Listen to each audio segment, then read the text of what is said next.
2021 is what the chairman was trying to say. Yeah, it looks like we lost him. Hopefully he'll Okay. come back in the next minute. Well, Mr. Vice Chair, it's on you. So, yes, would we like to move the Pledge of Allegiance? To the flag. Oh, he's pledging allegiance already. All right, you ready? I pledge allegiance to the flag of the United States of America. to the To the republic republic for which it stands, one one nation under God. God, indivisible, with liberty and justice for all. All right, good evening. I'll call the roll. Sherry Ackrey is not present. Thor Ackrey, present. Dan, All right, looks like we lost him. Dan Darren? Nope. John Edwards?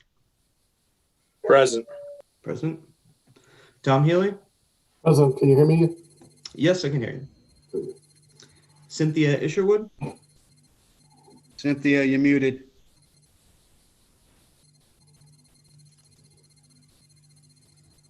Mike Janik? Present. Judy Jones? Present. Dave Perry? Not present. Not present. Joe Souza? Present. And myself, present. I'll turn it back over to you, Mr. Chair. Okay. Into our agenda.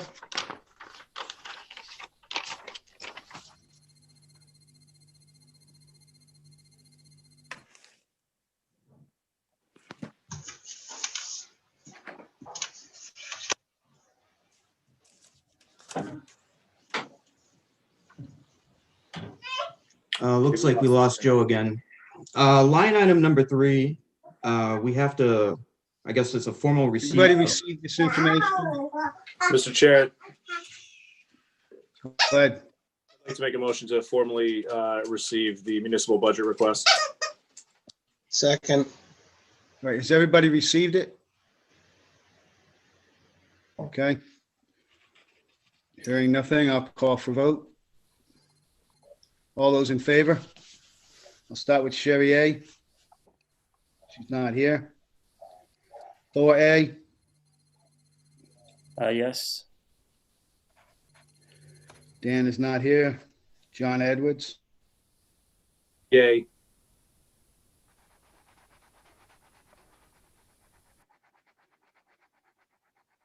All right. Tom Healy? Yes.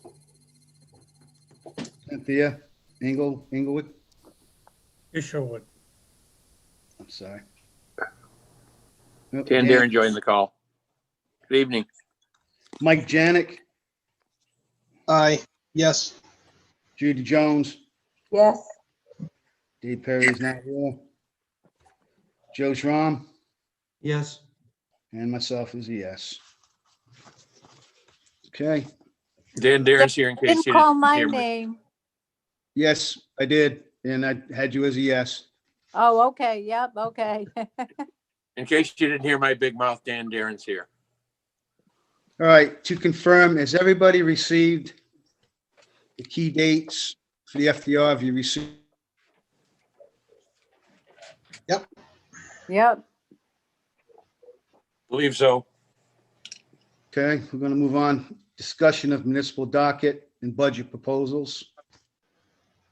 Actually,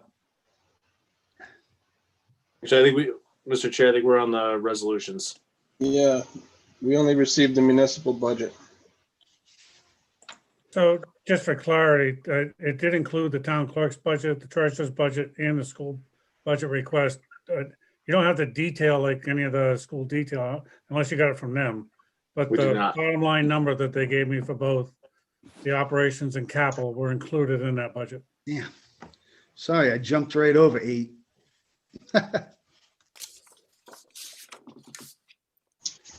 Oh, damn it.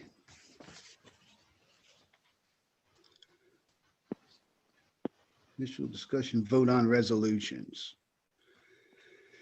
I think the only resolution that was changed last year was what, number 4?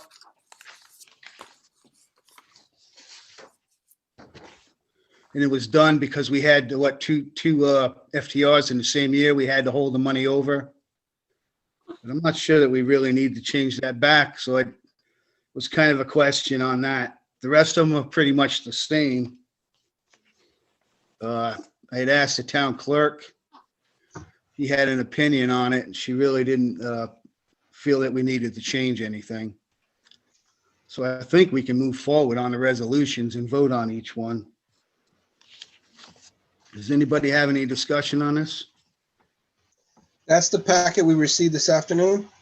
What I sent out was just in case people didn't make it to town hall, so that you could have the resolutions, like the second page on the docket. I got to town hall and I got my binder, but I didn't have anything until you sent this afternoon. Well, there should have been 2 separate pages in there that were, one was the resolutions, and the other one would have been those key dates. Got the key dates via email.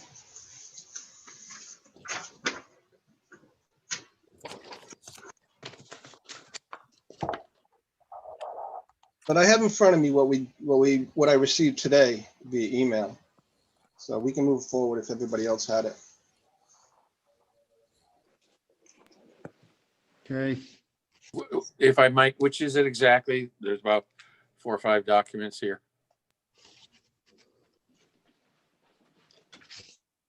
What document exactly that are you looking at? He's frozen again. No, okay. okay, we'll start with 1. Joe, would you, yes, correct. I didn't know if you went by the resolutions or not, but you will need to change the dates on them. The year ends. So the language might stay the same, but the date they're gonna have to change. You wouldn't Yeah. adopt the same resolution. So we're going to 22. Right. That's basically it. Yeah, but some of them have things that end at the end of a fiscal year and then get carried to the next. So some of them have multiple dates in them. So I just want you, I think what you're saying is that these are the same resolutions you want to do. You just need to change the dates on them. Point of information, if I might, Joe, please. Okay. I just, because I'm new and there's so many documents here, which document are we looking at right now, please? Well, we're looking at the resolves, which would be, if I sent you an email today, if you I didn't see pick up, that FY21 certified budget. yeah, it's like the second page, Okay. Thank you. Budget Committee, fiscal year 21 resolves is what I sent you. They need to be updated. So I was wondering, do we want to go through these one at a time and do the update now? What do you figure? Mr. Chair, Mr. Edwards has his hand up. Yeah, good, Joe. Sorry, so Mr. Chair, this is not our last bite at the apple on these, correct? We will be formalizing something before it's sent forward with the full budget. Well, I was hoping to start getting some of this stuff to get the preliminary votes down. I was hoping tonight.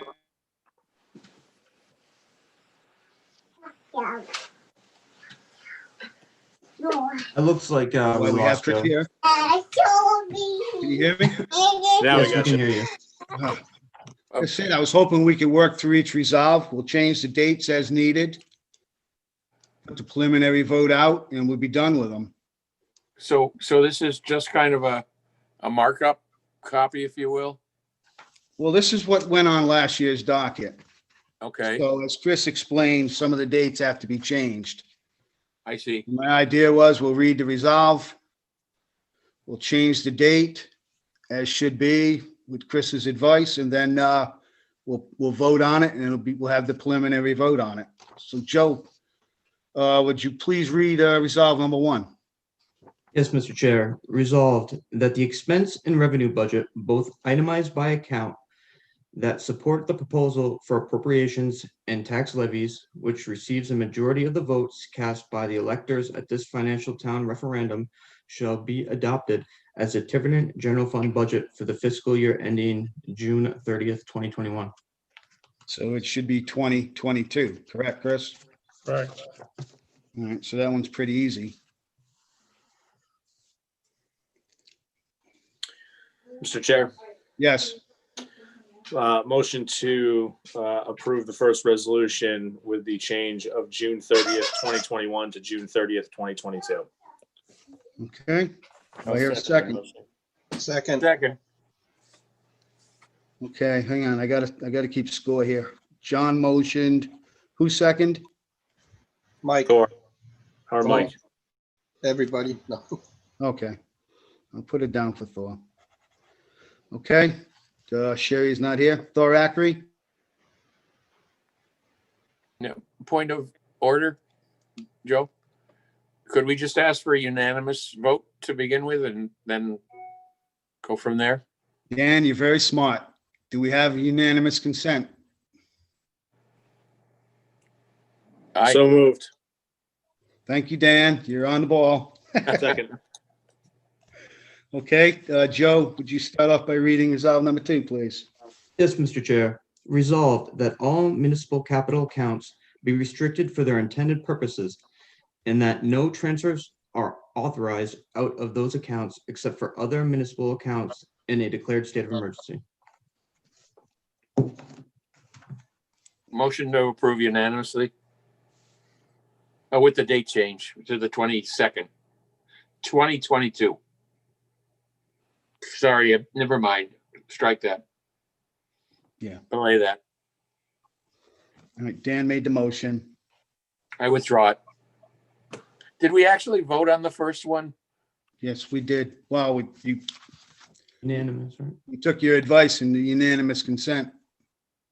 I know I made the motion. Did somebody second it? Yes. I seconded it. Yes. And everybody's good. Did we actually take a vote? Yes, we did. There's no objection. Okay. I got to keep score here, so I'm trying to do both. That was resolve 2.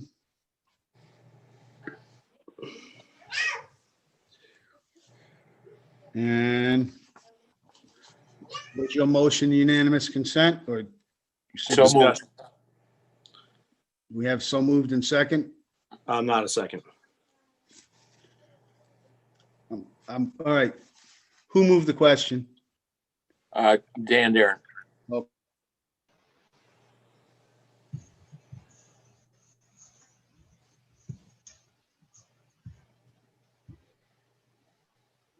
Damn it. All right, I'll second it. Sorry, I misread the resolution. All right. If there's nobody in dissent, then the motion carries. Joe, would you please read resolve number 3? Yes, Mr. Chair. Number 3, resolved that if the electors at this financial town referendum appropriate a sum for municipal operations and capital expenses that include an amount to fund the revaluations account, said amount shall be placed in the restricted revaluation reserve account to be used solely for the purpose of funding property revaluation. Funding remains in this restricted account at the end of June 30th, 2020, shall be carried over into the same account for fiscal year 2021. Mr. Chair, I'll make a motion to change the wording to June 30th, 2021 for fiscal year 2022.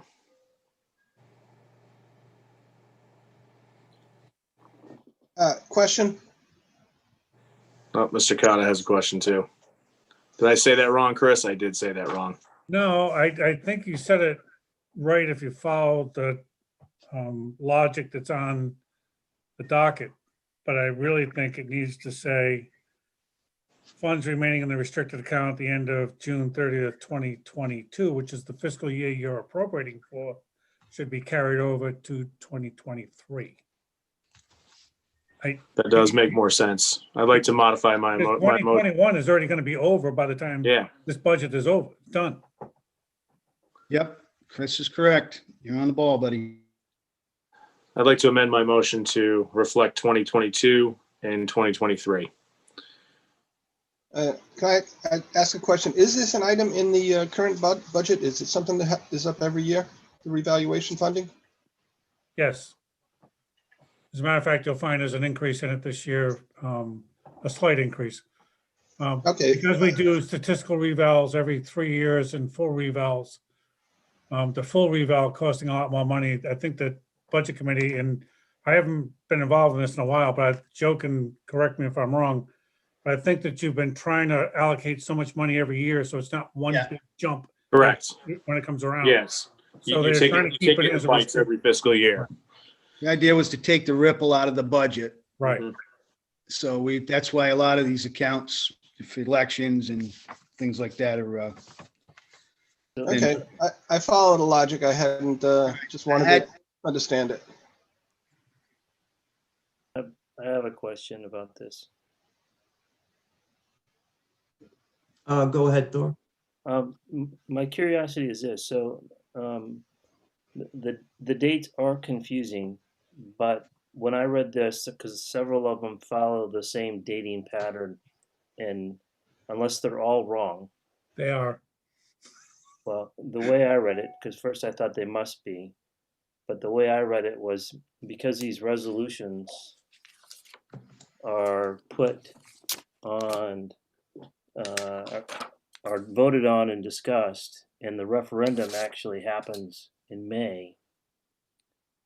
My belief was that these dates, which are at the end of June, which is the end of the fiscal year, are identified actually in the years as identified on these dockets or identified in this page, because the resolutions are voted on, are written and then voted on, so that at the end of the actual fiscal year, there may be funds in those accounts, still in those accounts, which then need to be carried over to the next fiscal year. And still be restricted. Yeah, so Yeah, it's you're not, right. so for example, this year, the vote would be for 2020, the line item, for example, should read, the funds, since this is gonna be voted on May 15th, 2021, that this line should read, in fact, funds remaining in this restricted account at the end of June 2021 should remain for the next year, for the fiscal, for carryover for the 2022 fiscal year. So I think it's reading correctly. I don't So think we want to change it for another year, because this referendum is going to be, what it should be doing is talking about any funds left over at the end of the current fiscal year should be rolled over into the fiscal year that we are discussing, not a fiscal year for which this budget committee has no control. So I don't think this is a misprint or a miswrite in what these things say. I think what it's saying is we do this referendum prior to the end of the current fiscal year, and there may be funds in this restricted account, which then need to be rolled over into that account for that fiscal year that the budget process is currently handling. So let me, I think you'd be best to, go through the language of them all. And let me talk to the treasurer, because this was an issue that came up with the auditors. And let me see how it got resolved. But because it was awfully confusing as to what it was that the taxpayers at the referendum could actually do. The budget for, and the monies that are available for FY 2021 that have already been appropriated can't be really reacted upon in for the FY 2022 budget. So, because you're only appropriating for the FY 2022 budget, I don't think they can vote backwards, but so let me find out how this was resolved with the treasurer, and we'll get the specific dates that the auditors agree with, so that we're all clearly on the right path here. Because I agree, I read it both ways myself. But this did come up as an issue when we started to do the audit. Yeah. Just So a point. it is confusing, but I know Denise did get some resolution on it, so let me consult with her to make sure that I get the right answer. But, and I don't mean to belabor this, but just as a point of information, was it a timing issue? Because normally that would be in May, but with the pandemic, this document doesn't come out till September. And so we're already almost a quarter more behind. It may have been that's what caused the confusion, because we really didn't do the 2021 budget until, say, late September. Right. So it could be some confusion on that part too, but let me find out what the real answer is. But Thank you. I think the language is going to be fine. It's just making sure we get the right dates. So you might just be able to do one vote to change the appropriate dates to be A, B, and C for all these particular resolutions. But the language itself, I think, isn't going to have much change other than the date. I have another question too. Do we know how much, so were you saying prior to this, Mr. Kata, that, for example, there are in this specific fund for the valuation, that there's money put in that's then simply going to be added to accumulate so that the valuation has the appropriate amount accumulated, Correct. so that when that valuation is done, there's enough money in there. It's Yes. not like lumped in there in the year that the valuation needs to be done, because it No, looked like is that what you were saying? Yeah, so like we're in the middle of a full revaluation right now. They're finishing up the assessments for a valuation based on 12/31/2020. So when you get your next tax bill, it'll have a valuation of December 31st of 2020. There'll be a bunch of appeals that have happened after the declarations come out. But the lion's share of the largest bills that we get for assessment for the reval will be in this cycle. So for the 2 years coming up before it, they appropriated larger sums of money that didn't get expended, stayed in the reserve fund, and we've been paying accordingly for the vendor now as they're doing the reval this year. So we will see a large expenditure this year, but the monies will be set aside in this reserve account. So it is to try to take that, like Joe said, take that ripple out of it. John, you've been patient. Want to go ahead? Yeah, I was just going to suggest that maybe we skip this one, and there's one other one that has the same date issue. 5? Or yeah, What's that we may actually 5 and 4 that we may want to postpone just to see if we need to double up on these resolutions essentially, because I do think that this should be forward-looking resolutions for the following budget cycle, not looking backwards at the current budget. So it may be something that we have to double up on, and so that may be worth investigating before we belabor the point. All right, but I will definitely get an answer from Denise so that we know exactly what we should be doing now. One last point of information, if I might. Trying to think of where I was going with that. So could we put in front of us, instead of a document that says in this meeting that we need to go line item by line item, can we just put in front of us a document with all of the revisions and then just have one vote? And secondarily, having already approved some motions to do what we started to do we need a motion to Table? throw that out? Yeah, Mr. Chair, I would motion that we table and move the resolutions to a future agenda and then vote after we get some clarification on this. Second. First, that I'm not frozen, am I? You are, No, Mr. yes. Chair. The purpose of our committee is to kind of work these things out. So to say, wait until somebody puts it in front of us, that's our job, to do this work. That's all.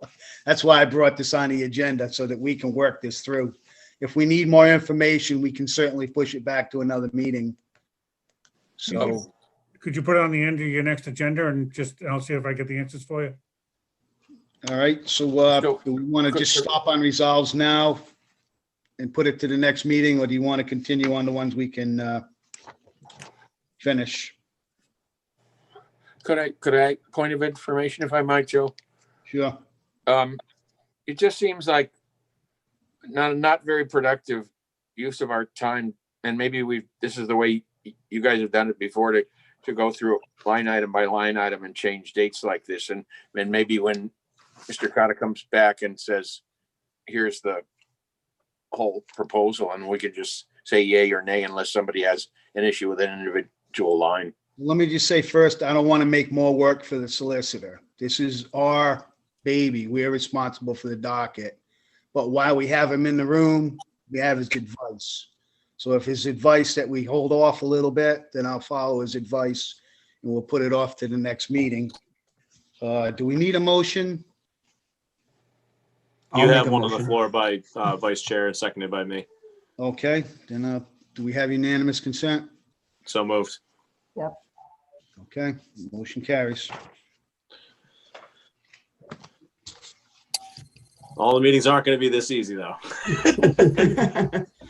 Not really.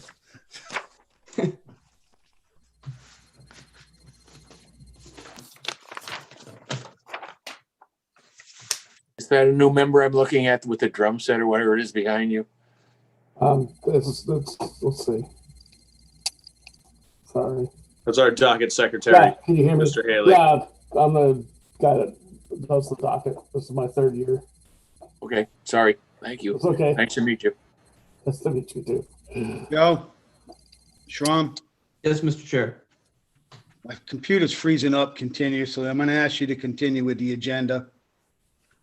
Okay, moving on to line item number 9, discussion of municipal docket and budget proposal.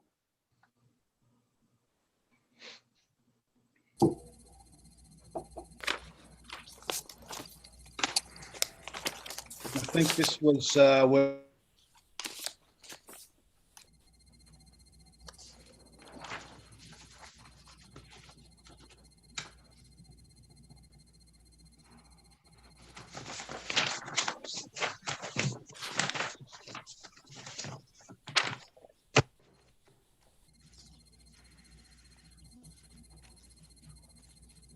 Mr. Edwards? Thank you, Mr. Vice Chair. Question for the solicitor. We have received, obviously, the full, municipal budget requests and so on and so forth. Would it be possible for you in future revisions to call out items that are contractually required, where we are governed by, say, a collective bargaining agreement, as an example? So things like, for instance, salaries, items related to benefits is another example. Just that way we can breeze through this component, I think, a lot quicker if we jump over what we're contractually obligated to pay. And we really shouldn't be playing around with.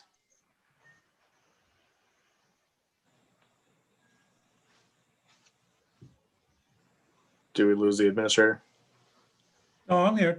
So, I'm sorry, I thought you were talking a joke. So I'm sorry. So you want me to highlight those things that are contractual? Is that what you? Yeah, I think since we have so many new members on this committee, Okay. it might be beneficial in the future, in any future revisions, to call out the items which are contractually obligated by the town via will. collective bargaining agreements or Okay. something else, so we know what we actually can look at and discuss versus what we're obligated to pay regardless. Sure, I can do that for you. Thank you.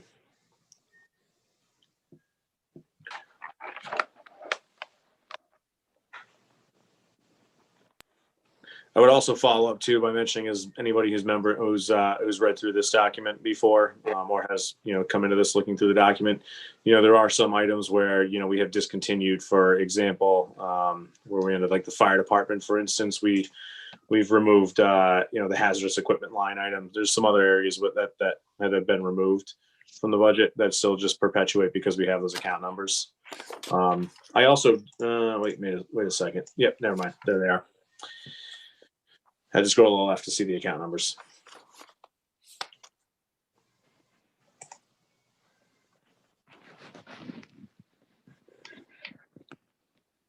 Do we have any discussion on the municipal docket and budget proposal? Point of information from Dan Darren. I apologize. I'm a newbie and I'm confused. As I look at the agenda, oh gosh, it mentions docket and where am I? Sorry, number 9 is wrong document. 1 second, please. Okay, number 9 is municipal docket and budget proposal. Is that reflected in one of these documents, or I confess I don't know what I'm voting on here, and I'm just tempted to vote present because I'm ignorant. Do you have this document, Dan? What's the title? So it would be 2022 budget? the 2021-2022 Tiverton General Fund Annual Budget. Dated January 15th, 2021. Right. On the top above department head request, January 15, 2021. Is it Excel or? It is an Excel spreadsheet. All right, I have one Excel spreadsheet open up. Okay, Tiverton General Fund 6/30/22, January 15th, 2021. So that's the that is the budget. And I'm assuming, Tom, this is also your docket. Presumably, It's not complete yet, but it's right. well, it will ultimately be the docket. Right. Well, yeah. Ultimately, I haven't checked that. I mean, I don't know where the baseline came from that got modified. Who made those modifications? I did, and all they were in addition for the FY 2022. So FY 2020 is 2019-20 is a carry from a prior docket. Yeah, okay, so presumably you got that from the town clerk's office. I got it from the treasurer. The treasurer, okay, yeah, all right. It should be. I haven't checked it yet, so. No, I get that, but ultimately this will become the docket as we move forward. So this is a baseline starting point, is that Yes, correct? it is. Okay, thank you.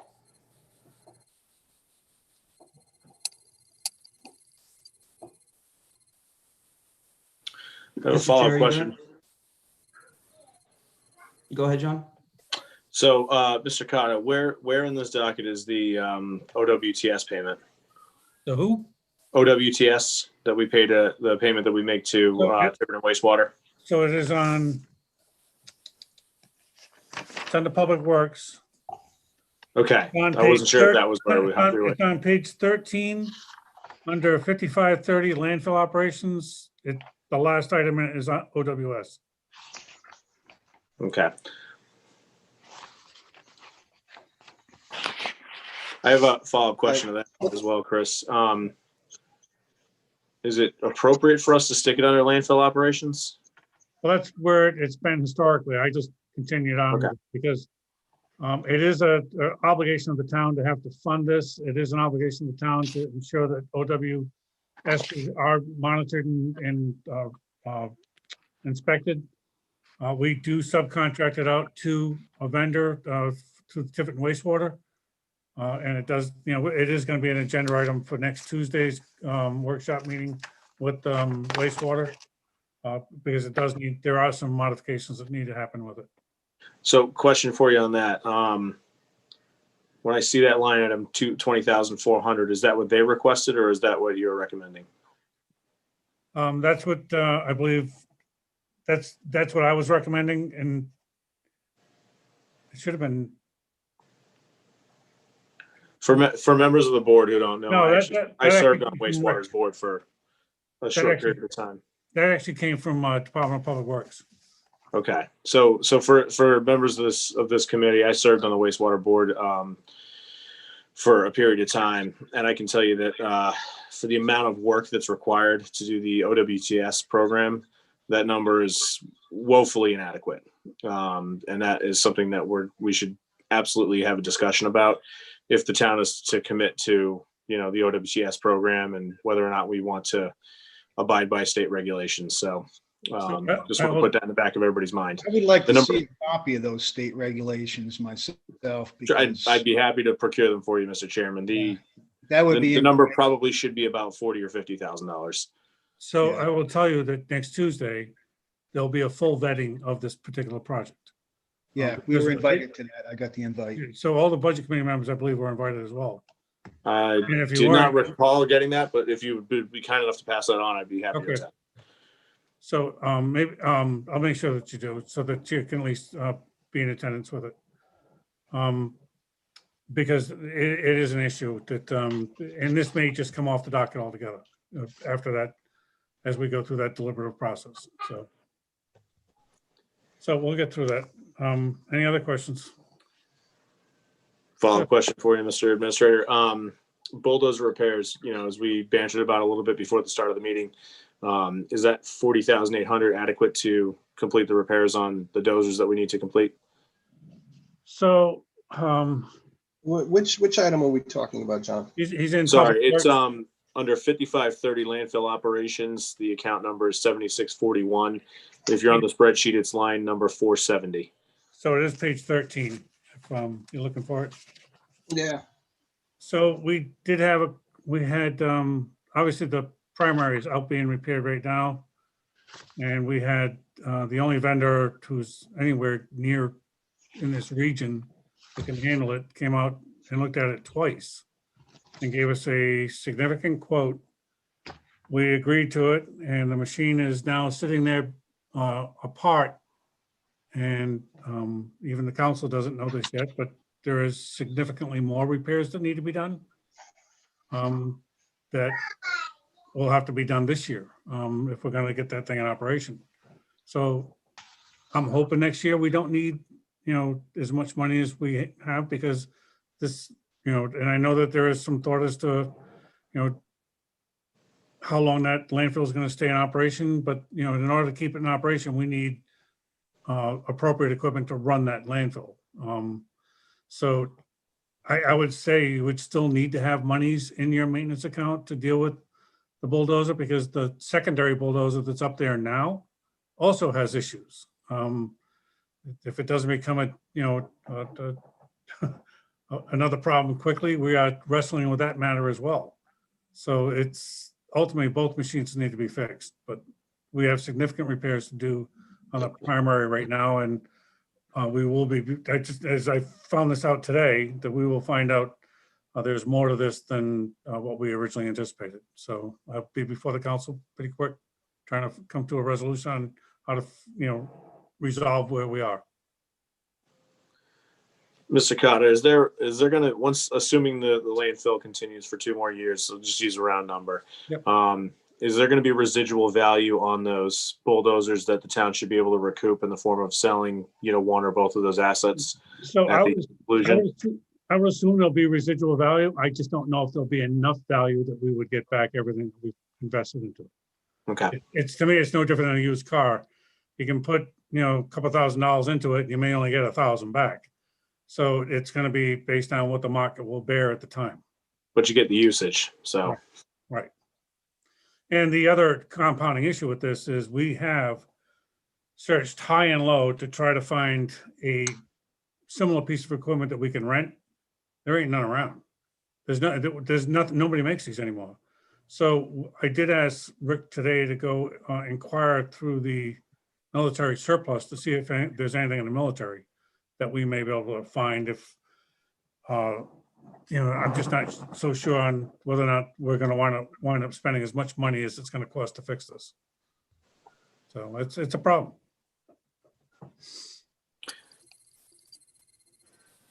Mr. Administrator, Can I question for you. Oh, sorry. Well, I was just going to suggest that if the other members are similar to me, we started out with this at the page 2 on the hard copy. Yep. Does it make sense to go through what we have, if any questions that we have on the light items from that point? And we get to the landfill, when we get to the landfill, that particular aspect of it, and we can talk about that at that time? Whatever questions you have, I'll try to answer them. This is your venue. Yep. Not mine. So, I'll do whatever it is that you ask me to do. Well, Okay. the idea of this line item was to get ahead a little bit, because if there's going to be questions later on when we get into these, we want the administrator to actually already looked at the answers. Yep. What John's doing now is prepping them so in future meetings, we don't have to wait. He'll have the answers when we move to it. So. No, I agree. All right, so I have a question on the municipal capital, the first page of the documents, the forklift purchase. Have we looked at leasing to own? I doubt that we have. I would assume that that's an outright purchase. Yeah, it would be less, it would be spread over a few years, but it's gonna be less money So- initially. We do a lot of lease to own. I mean, we do a lot of, 5, 6 year payment plans. Yeah, if you look at the recurring major time finance payments, Yeah. that's where we would purchase something on time. So it may be that if it, depending on where we are with the budget, it may be an item that's a priority. It may not be. It may be something you want to purchase, but you don't want to spend all that out up front. It may be something that we would try to do a lease purchase Yeah, or okay. a time or a financed purchase.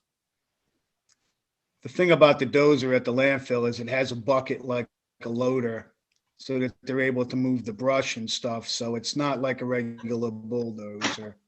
It is, Right. it has a special bucket on it and they don't, you know,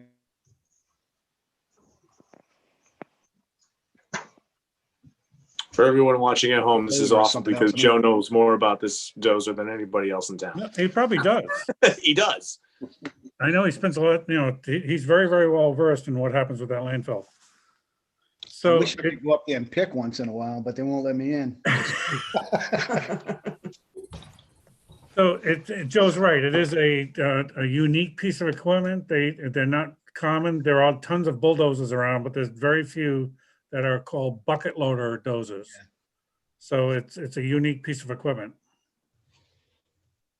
And you Alright. need something like that to move every day you have to put cover on top of that, that land, on top of whatever's buried. So it's not something you would just want to push material all over the landfill with. And they do also use it to compress things, whether it be brush or cardboard or other products that they can, that you wouldn't be able to crush with a straight blade.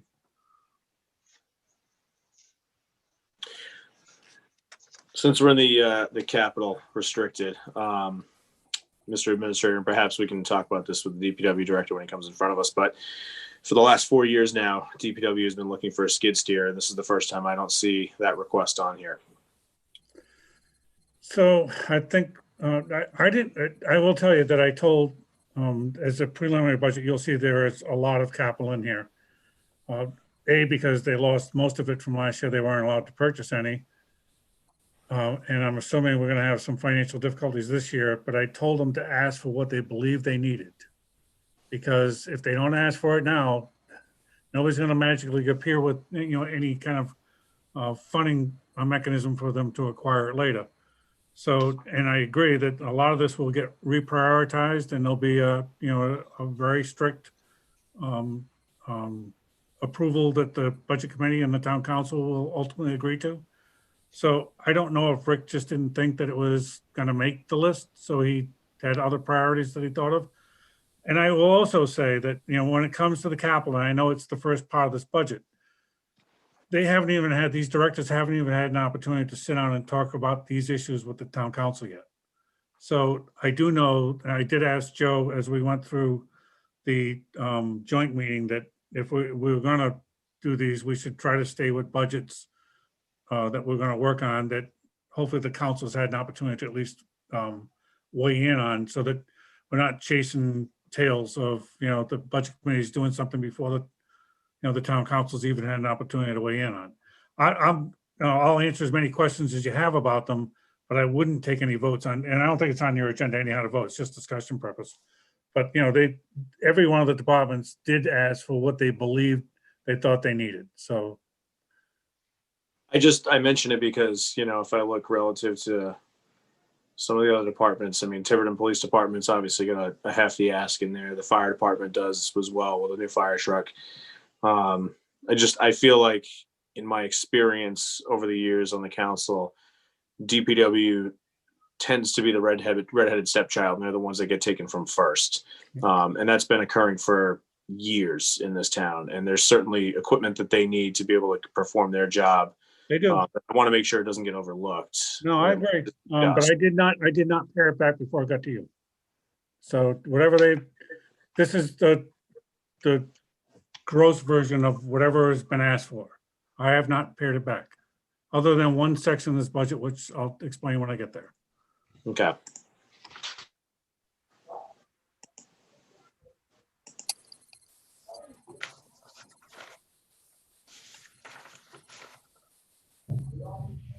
Any other questions on at least pages?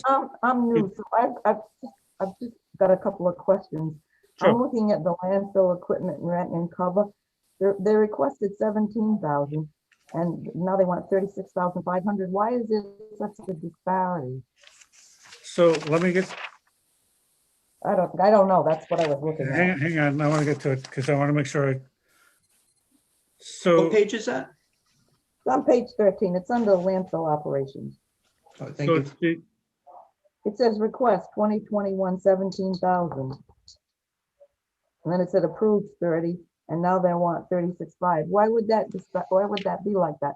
Are there expenses that came up that they weren't requesting originally, or I don't know. I mean, I don't know. That's why I'm asking. no. Don't, there's never a question that's not appropriate. So I'm just trying to find the right line item. It's under landfill operations. No, I got that. I'm trying to find the landfill cover. 6442. There it is. Seven. Yeah. Yeah. So, so the request for 2021 originally, that's this current year. We had anticipated closing the landfill in November of 2020.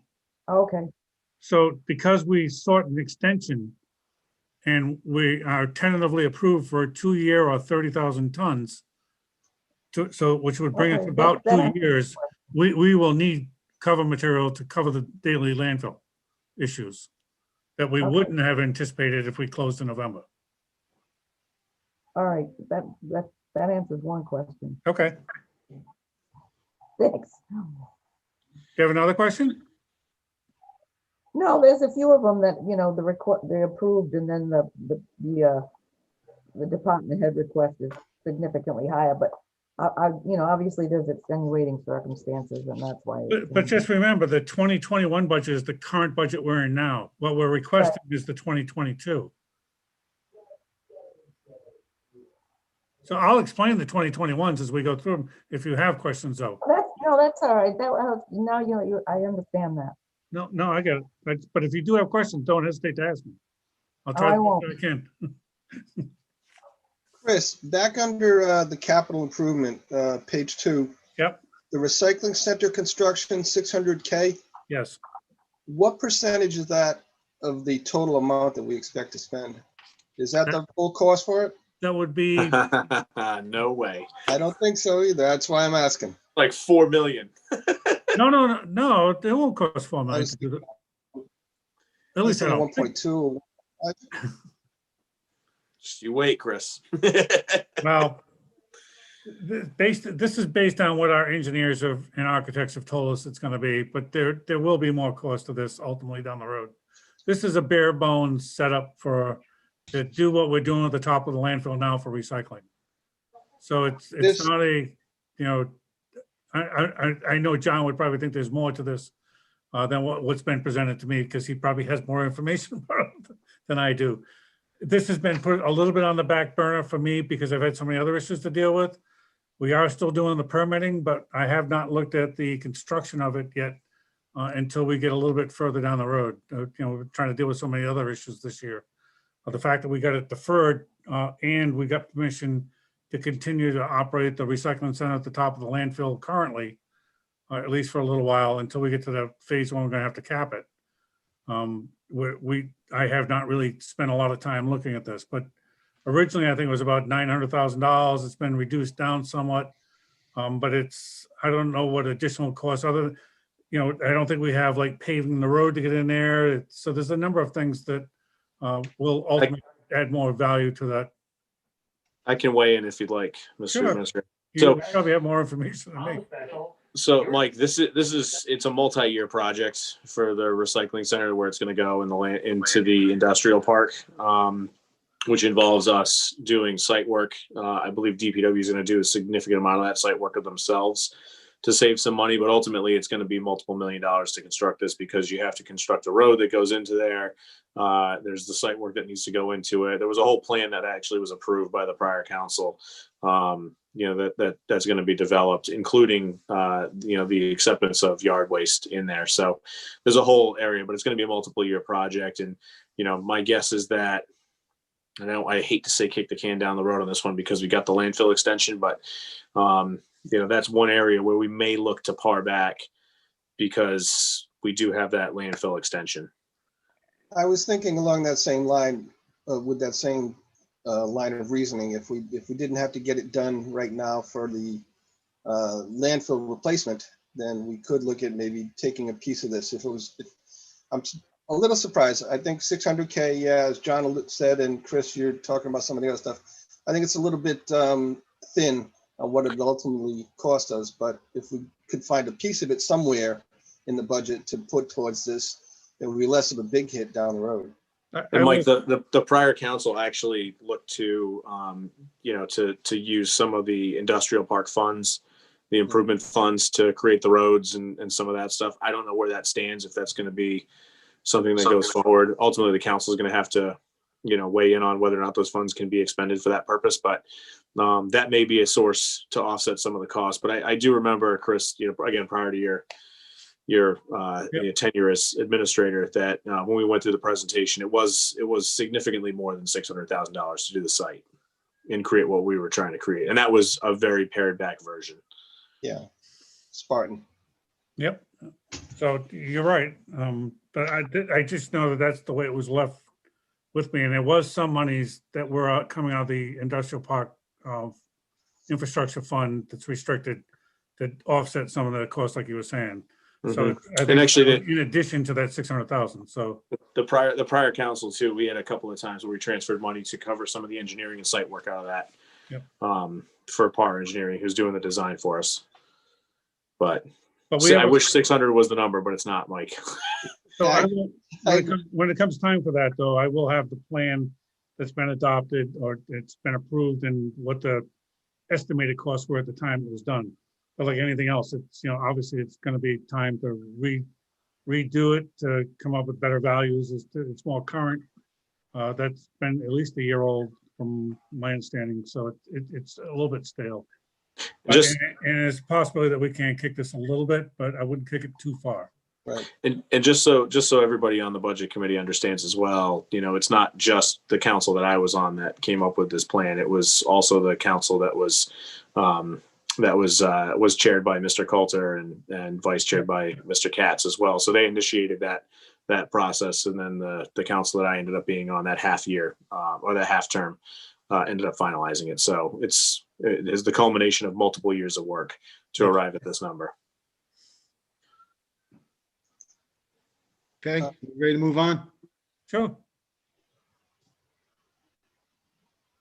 Other questions? I still have some things I'd like to ask about, if that's Sure. For instance, in the town council, Chris, the contingency fund, Yes. page 4. It looks like, are you playing a little catch up with the money value going into there because of the 2019, 2020 being a little bit low?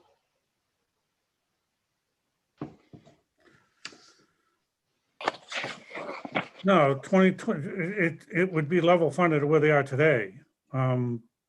So we did put some monies in there for annually, the union contracts have raises built into their union salary increases. Okay, so that's what. No, that's not for, this is for the non-union. So anybody who was like a director, department head, or we didn't have any money set aside for them for any particular raises. And actually on Monday night, there'll be a couple of individuals who will be, their evaluations will come up and there'll be some nominal amounts of money that will be up for discussion for approval. But that's what the increase was to deal with, from the 67,000 to the 85,000. Okay. Like just, or Mr. Administrator, just to expound upon that, the council voted as a policy matter to, instead of having baked in 2% raises for every single department head, to just create one pile of money. And then that pile of money is at the administrator's discretion as to who gets raises and for how much on an annual basis. So that's the at least from my understanding from this read, is that the 85 is the subtraction of all the 2% raises that were traditionally held inside of each department head's salary line item, amalgamated into one piece. Okay. We've done it differently in years. Yeah, that was a policy change that happened last year.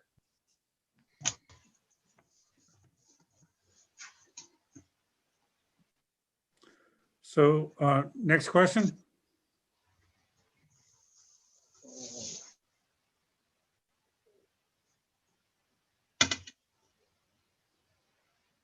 So Zoom and IT services under your budget. Yes. So currently, as we operate Zoom, you'll see that there's Andrew Rice here on, Yeah. not that he, is the lion's share of that. He's not.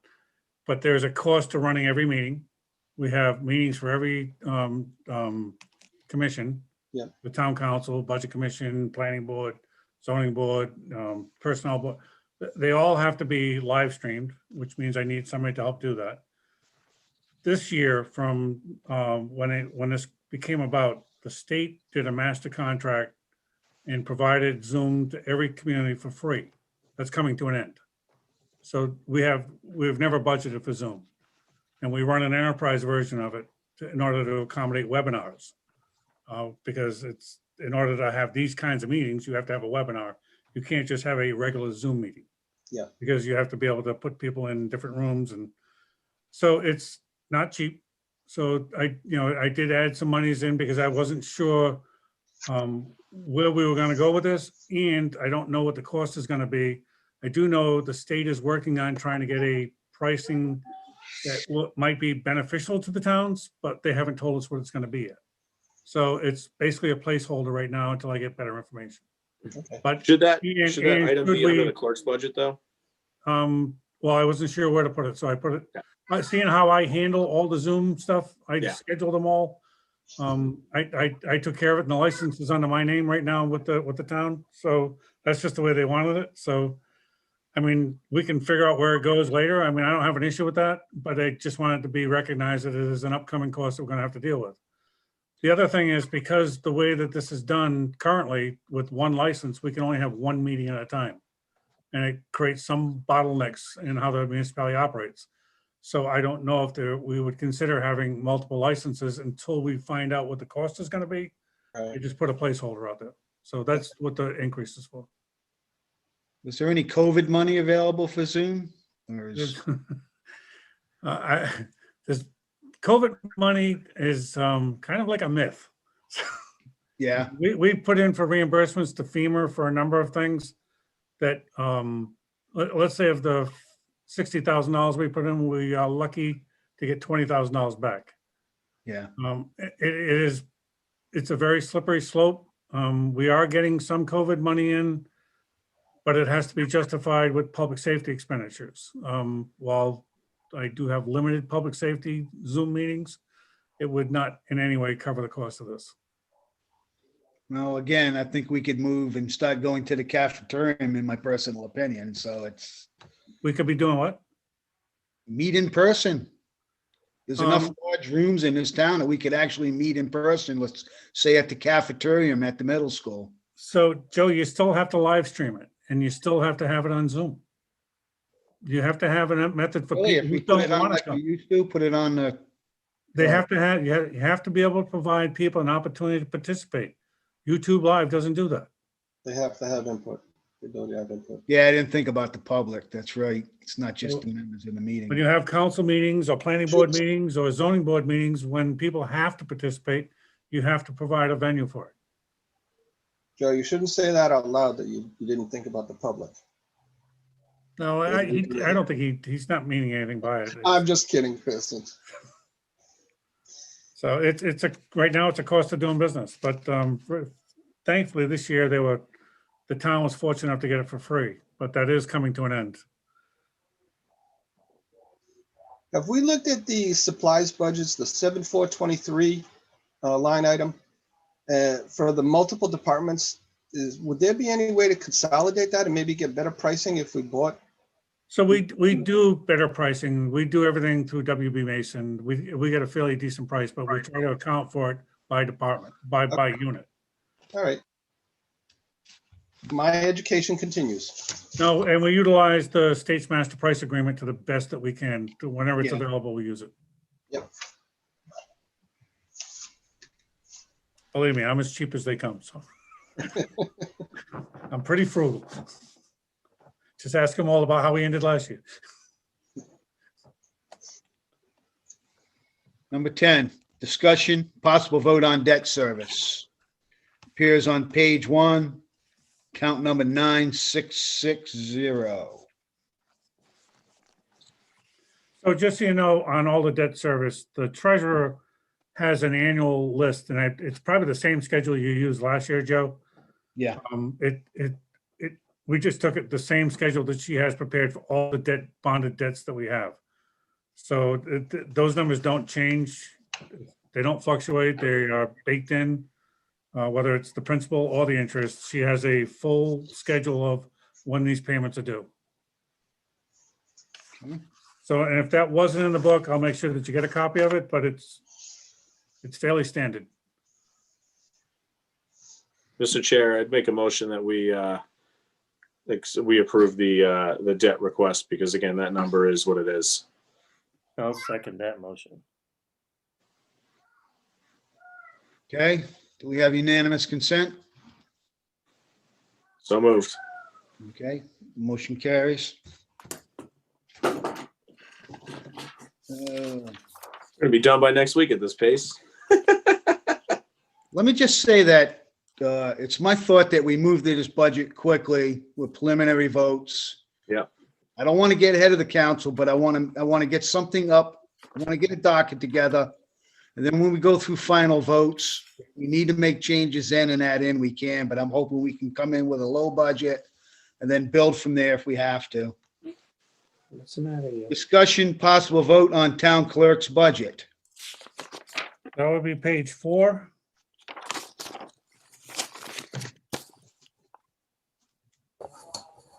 Holy. I think Joan is here anyhow. Let me.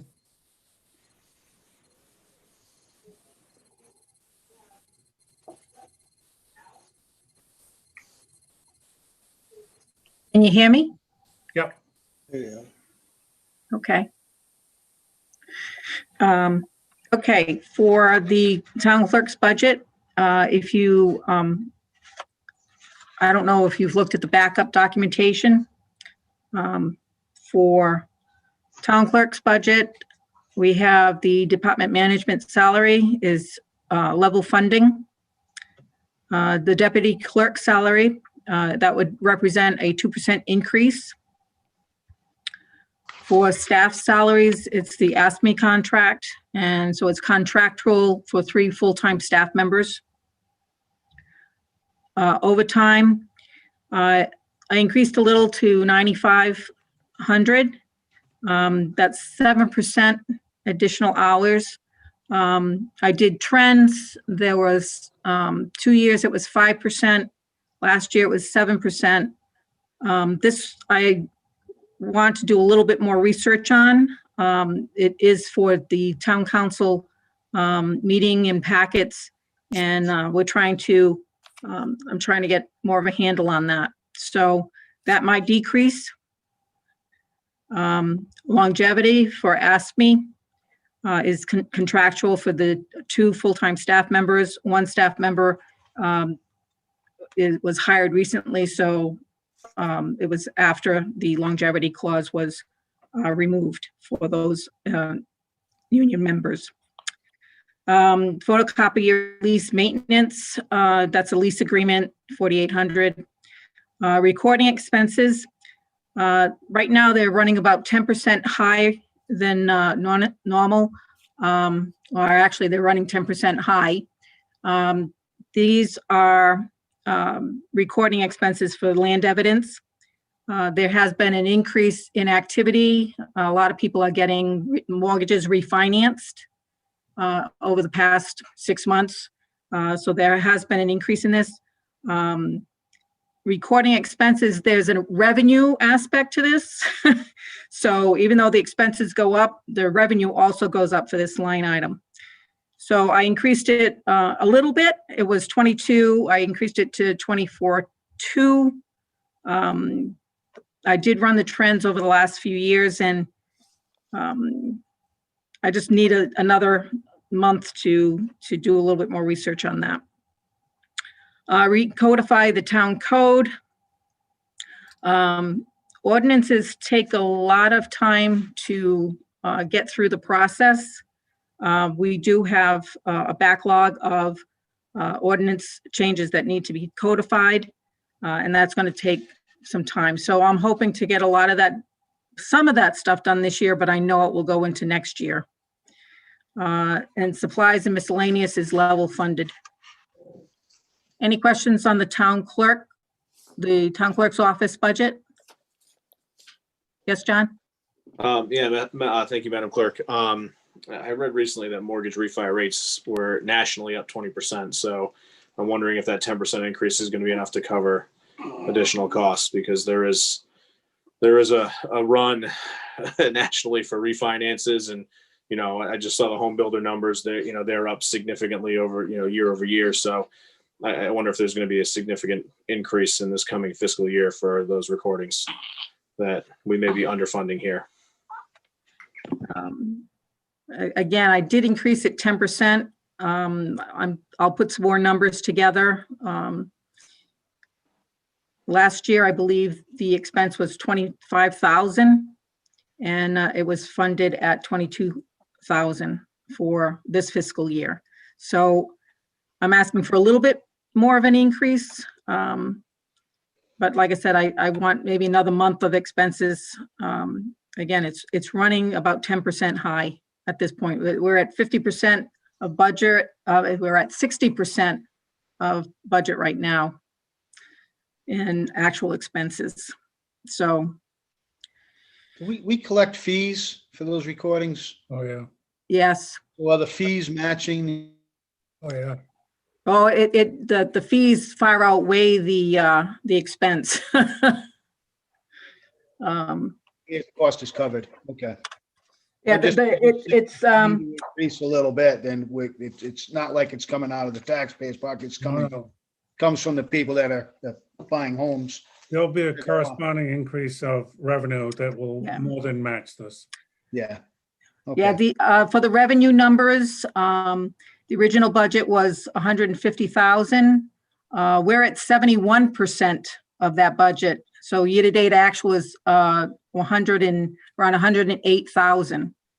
So, there's what we pay to record is far less than what we collect.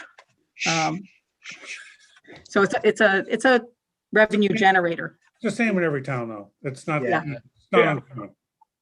So I have Yes, a question Thor? about this. Can I ask real quick? Yep.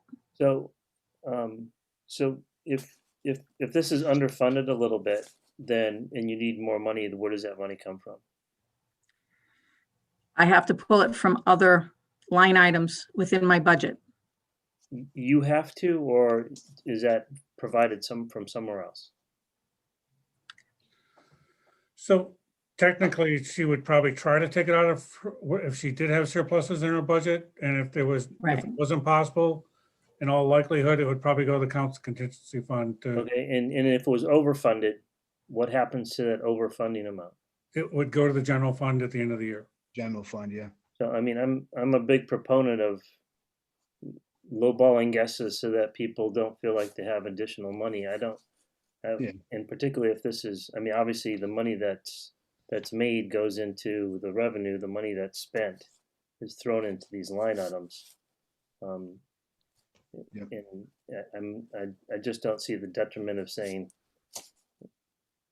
fund it to 22,000, and if there's more money that needs to be had and there's money coming in from the revenue, have it, but otherwise. So we're not allowed to grab additional revenues once the budget is set. No, I understand that, but they all end up in the general fund. Not there, the money's not there. But I mean, I don't. If we budget more than is needed, then that seems to be a worse situation than budget less than what's needed and look for where those extra monies can come from.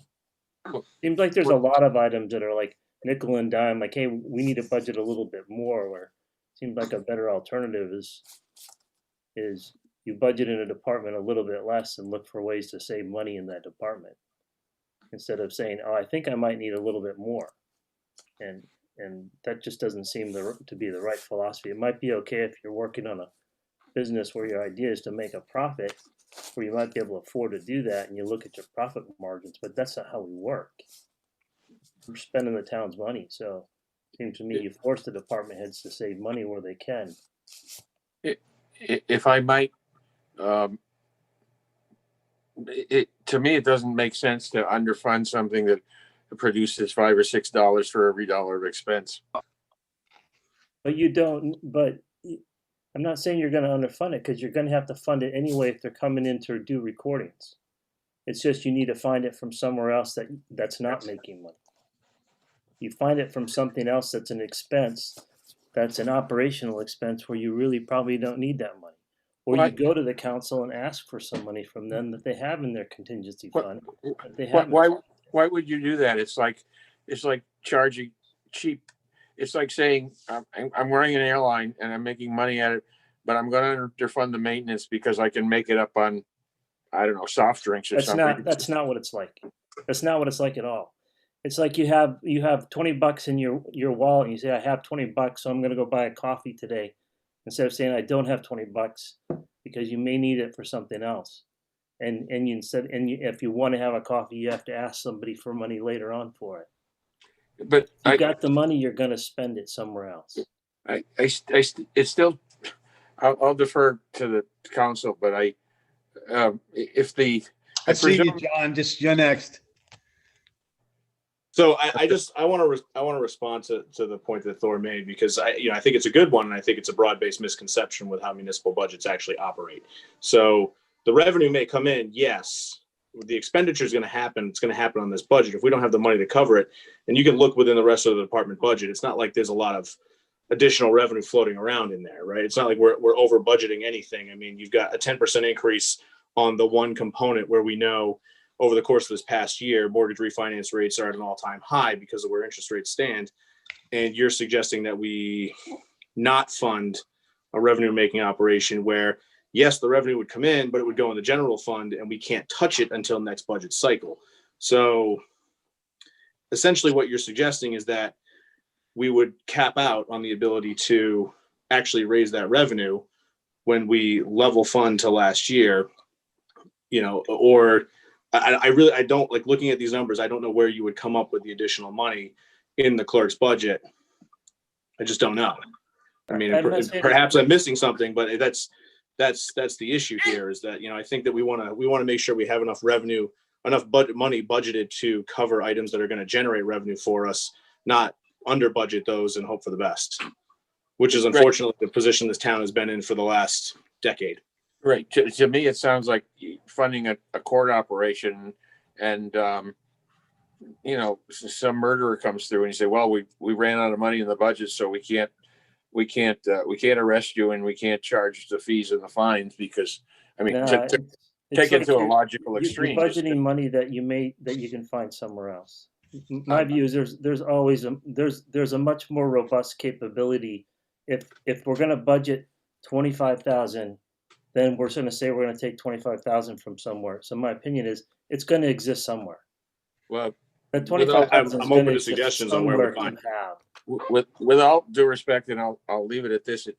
It seems to me I'm presuming the fees are regulated by, by the state or somewhere.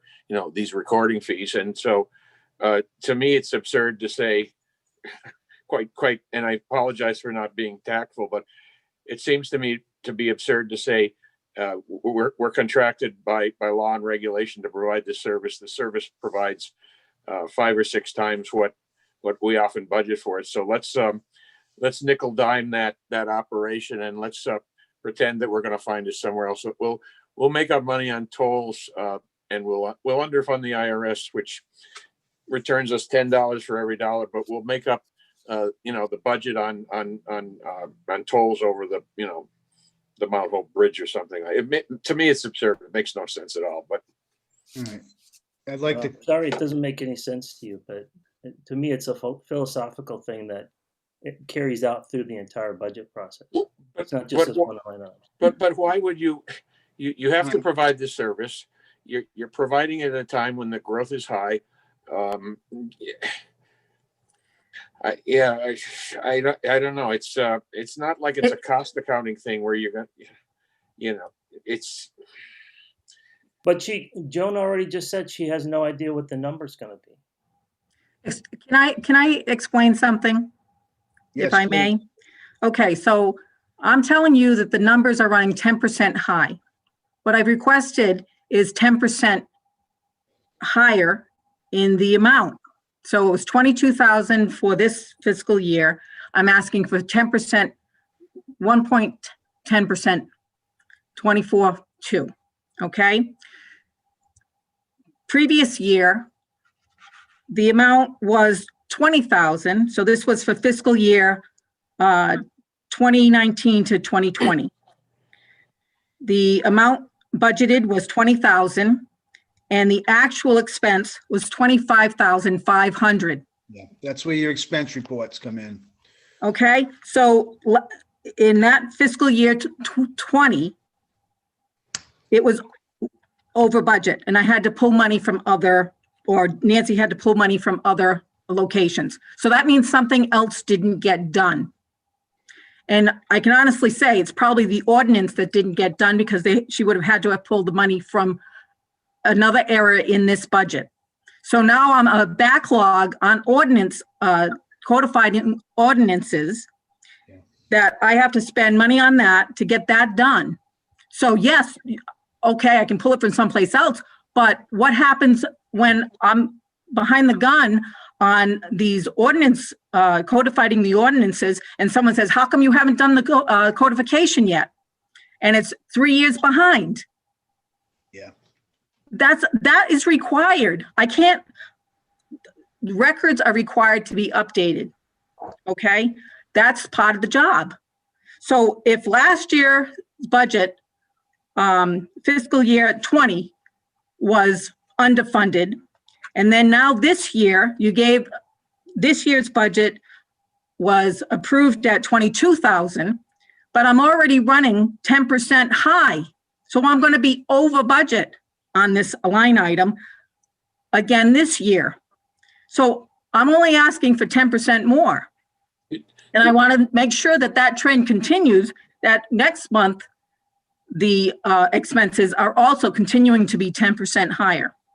So I could have come back and said, I want 25,000 because fiscal year 20 had 25,500 in expenses. So I think I'm being reasonable by using a percentage that is showing in the expense numbers today over the trending over the last 6 months. It's 10% higher. So I'm asking for 10% higher on this line item. 10% higher than what? You're referring to 10% higher? 10% higher than what? 25.5. Then What? the 2020, 2021 approved. Correct. If you take multiply 10% of 22,000, that gives you 2,000. No, I understand that's what her number is, but Yeah. she's referring to running 10% higher than what? What is her comparative data? Okay, so I have a What 22. analysis is she using? That's all I'm asking. I have a $22,000 budget. No, I understand you're Already Yeah, year-to-date actual is $13,390. All I have remaining for the last 6 months is $8,610. So I should have only spent 11,000 at this point in the budget for 6 months, and I'm already over budget by almost 2,000. So are you saying that? But that's what I'm saying. So your analysis is a month by month, that you're saying it's an even spending stream, that this thing it works exactly the same every month. There isn't an analysis done saying that these months are more busy than other months. Pardon? All I'm saying is we've been seeing a lot of refinances in the last 6 months, and there's been a lot of condos being sold. So we have updated more maps this year than we updated last year. So if you want numbers broken down into how many recordings are done each month, we can certainly provide that. Did you not say, or did I hear this incorrectly, Joan, that so far the fees received have been $70,000 year to date? Or did I hear that wrong? Revenue year-to-date actual is 108,000. And we're arguing over $2,000. That's like nickel dime. It's all It makes nickel no and sense dime. at all. Not only does it make no sense, but you're obfuscating what's going on, because you're saying, okay, I have an operation that I'm contractually or by regulation or by law have to manage, a service I have to provide. I'm providing for the expenses, which are what, 10% or less of the revenue that's coming in. And I'm going to say, well, I'm not going to sweat the small stuff. I'm going to try to, find petty cash and swirl around and totally distort the entire budget process, rather than say, this is what it's for. This is where we're going to put the money. Instead, you're putting your managers in a position where you're saying, we're not going to give you enough money. We're going to expect you to pull it out of toilet paper or something. It's an absolutely absurd position. It's But not that's your absurd, it's position. all about the detail. John, all right, I'm gonna It's all ask about- John to speak, and I'm gonna ask that we move along and decide with a vote. John. Thank you, Mr. Chair. My position is on this one that I think that the clerk is actually under budgeting this line item. I mean, again, I'm in the finance industry. It was on CNBC literally today that refinance rates are up 20% year over year. If that trend continues, which it will, as we all know, if you look at the macro picture, the Fed is committed to keeping interest rates basically at zero, which means that anybody out there who has a mortgage over 3.5% is going to refi, because they would be foolish not to, because they're going to save money. So if we know that's what the macro picture says, and that refi rates are up 20%, a 10% increase on the item that generates significant revenue to me seems like a foolish proposition to be talking about nickel and diming. I'm all for nickel and diming elsewhere in the budget. I think we should. But I think on areas where we generate revenue, it is a bad position for this town to take to cut those budget items. We should be increasing those budget items so that we can generate more revenue, which ultimately the following year will be taken out of the general account to offset tax revenue for future budgets. I'm not saying, just one last word, I'm not saying to cut things that are going to generate revenue. I'm saying, and this isn't an issue of saying cut something that we need that will generate revenue. I'm just saying you don't necessarily need to put money into something because it's a set amount anyway.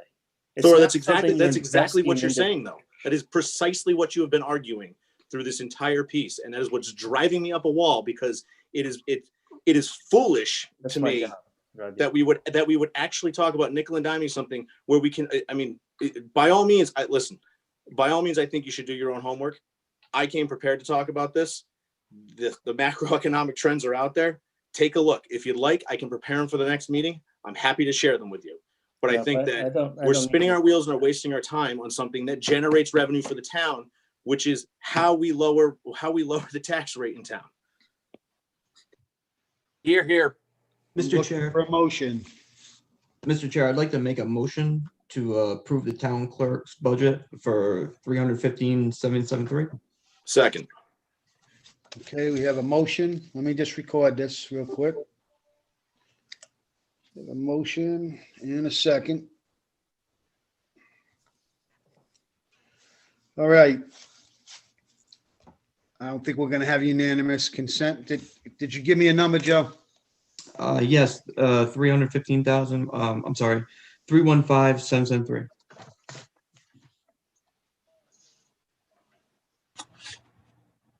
All right, you want to call the vote? Thor Eckry, No. Dan Darren, If I'm saying yes, I'm accepting the 22 for Joan. Is that correct? it's what she proposed. Aye. Okay. John Edwards, Yes. Tom Haley, Yes. Cynthia, Yes. Mike Janik, Yes. Judy Jones, Yes. Joe Schramm, Yes.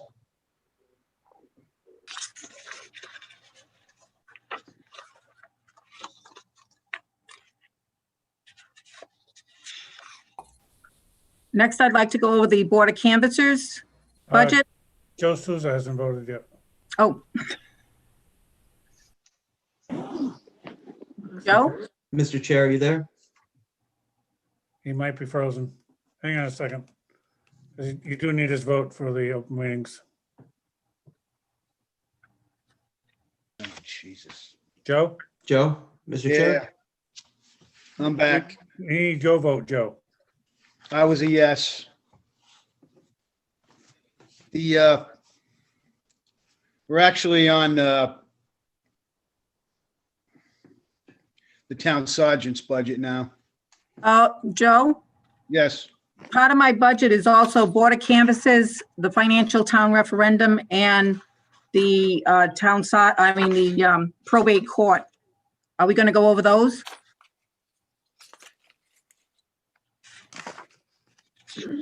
Because my office is responsible for those line items as well. So the Board of Canvassers is on page 4, just down 2 categories from where we were with town clerk. So it's account 1030. And the final vote was what, 8-1 or something like that on the town clerk? Is that correct? I believe it was, yes. Thank you.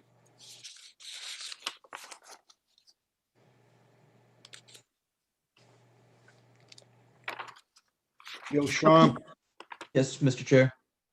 I keep cutting out. You want to take up on, this, Account 1030, Board of Canvassers. It falls under the town clerk, so while you have her here for this meeting, you should go through her budget items.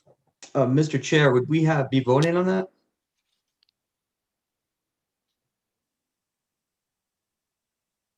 I think he's frozen. Yeah. All right, let's continue. It's all part of the town clerk's budget that I have to provide. It's for these 4 different accounts. Yeah, my So only for- question was, do we need to vote for these individual accounts? Because they're not listed on our committee agenda. So that's a good question. When I see the town clerk's budget, even in item 4, formal receipt of preliminary town clerk's budget, my budget includes these 4 accounts. The town clerk's office, the Board of Canvassers, the financial town referendum, and also the probate court. Okay, I You're- definitely vote on understand it that. at the next meeting, correct? I believe we have to vote for each section.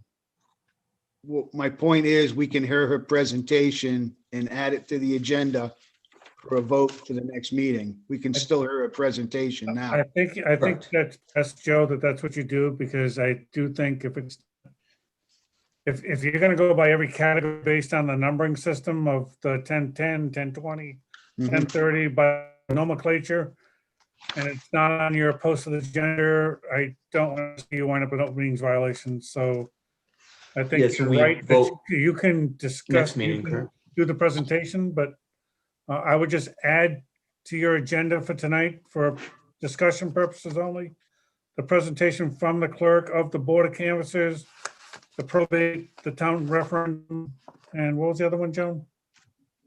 Was there one more? Probate court, FTR. Yep, FTR, yeah. FTR probate court. So if you take a motion, Joe, to add that to your agenda for discussion purposes only, then you can vote on them at a subsequent meeting when you add it to the agenda. And we'll But do you can at that. least get the presentation to you tonight while she's here. Do we have unanimous consent? I'll make that motion. I'll second. Okay, motion carries. Go ahead, Joan. Okay, so for the Board of Canvassers budget, the board stipends, there's no change, it's level funded. The elections is a restricted account. I decreased it to the fiscal year 20 level because there's carryover expected from fiscal year 21. So each year there's a carryover of money because it's a restricted account. Supplies and miscellaneous, I also decreased that to the fiscal year 20 level. And the computer services also decreased to the fiscal year 20 level. So it's a reduction in the budget amount for the Board of Canvassers.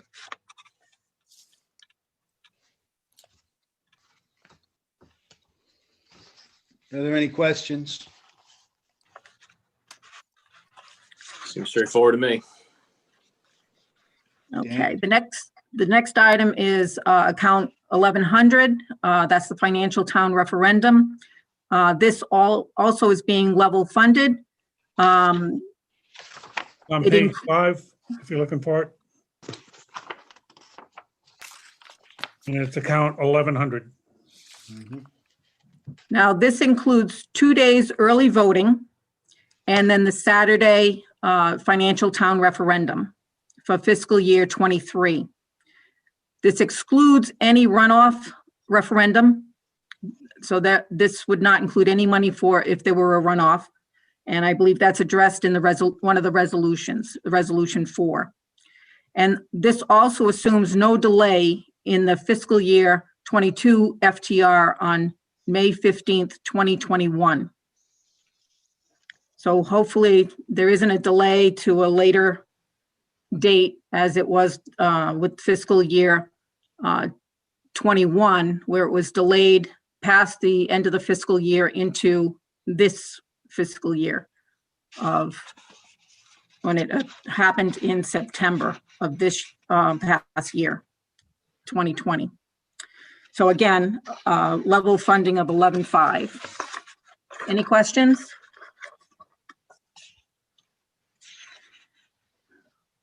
Next up is probate court. That's account 1970. And I don't know what page that would be on. It's on page 6, account 1970, at the very top.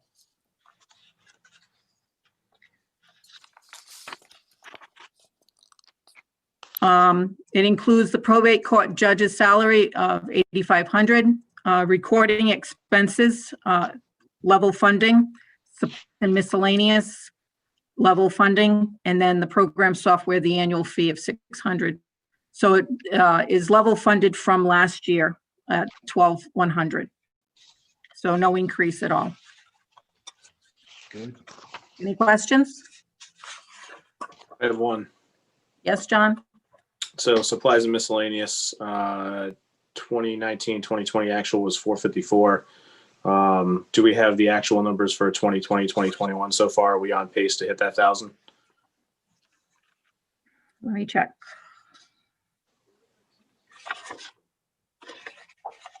So one thing you want to keep in mind with 2020 actuals is when COVID hit and you brought me in, I froze all spending that was not absolutely necessary.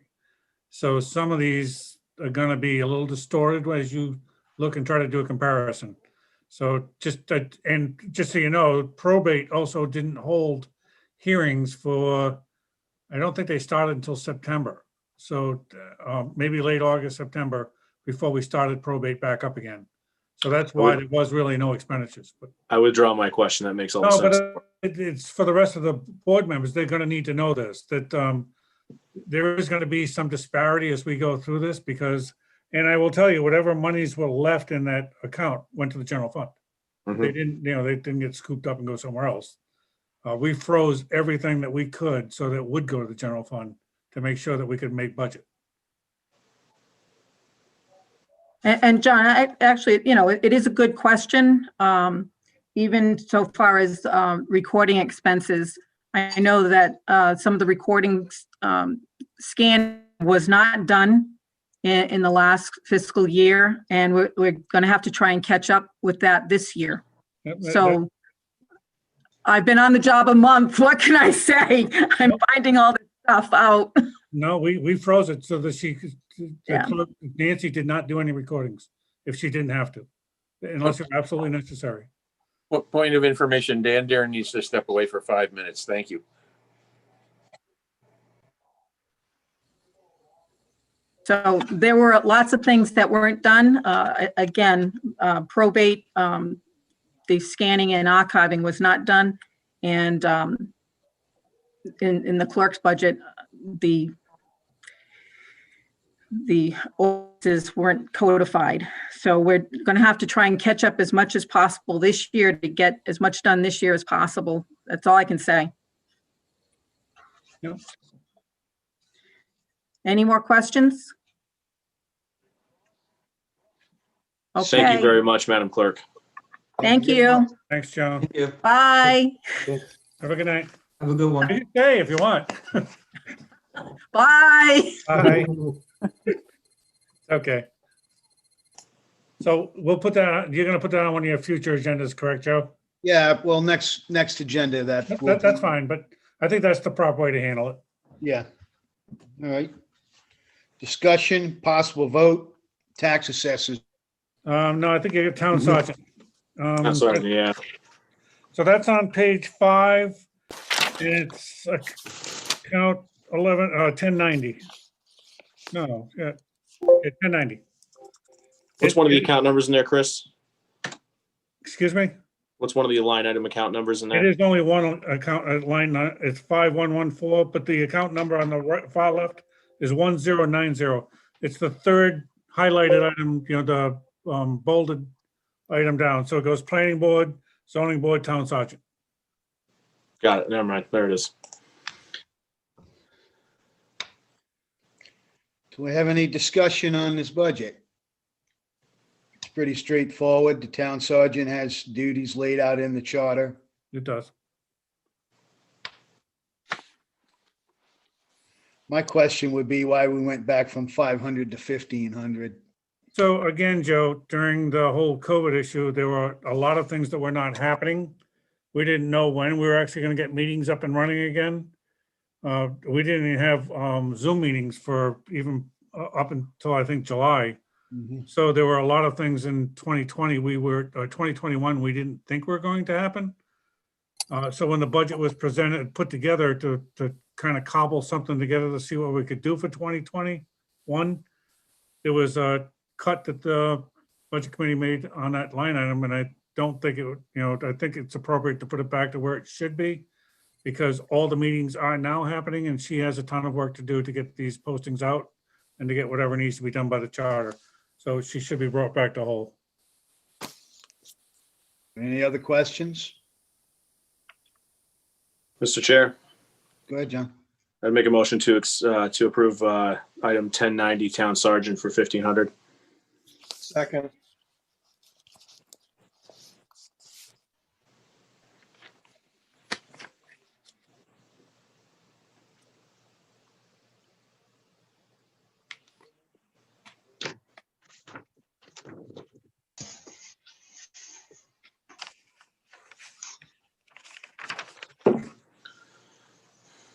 I don't know if Joe's frozen. Mr. Chair? It's on you, Mr. Vice Chair. Oh, I see that, yes. Do we have an unanimous vote? Joe, please I'll call the motion for unanimous vote. consent. Sorry, what was that, Mr. Chair? Can you please call the vote? My computer's in and out again. No problem. Do we have a unanimous vote for that? I'll make a motion for unanimous consent. Thor, second.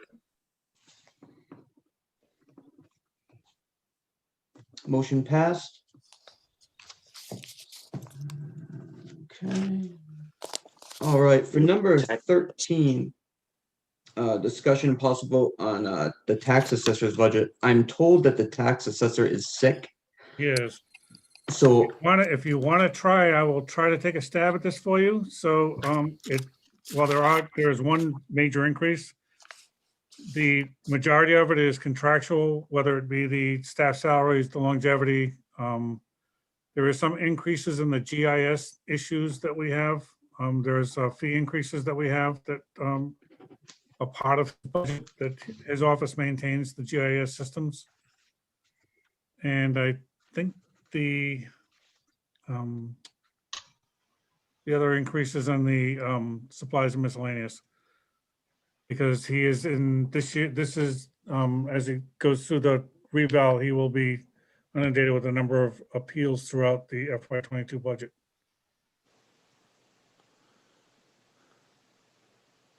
Mr. Chris, Chair. can Oh, sorry, go ahead, John. I was gonna make a motion that we continue this to the next meeting. That's fine. I'm just trying to give you what I know of the history of it. Do I have a second? Second.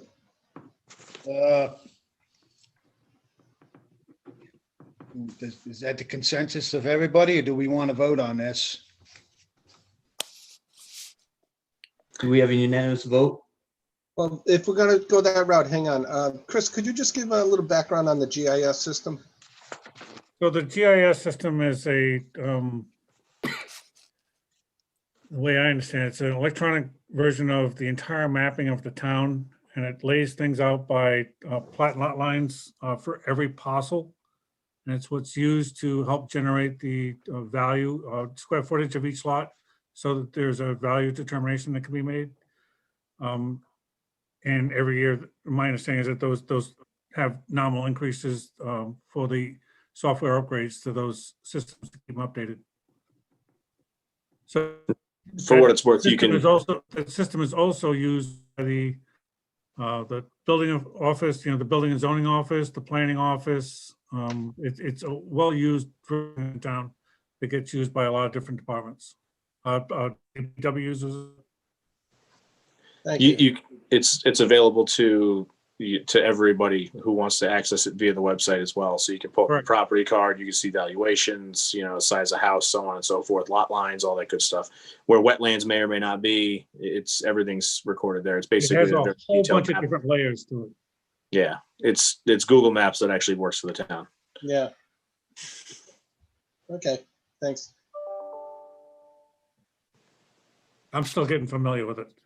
It is a good tool, but it's taken me a while to figure out all the different levels, layers that you can use.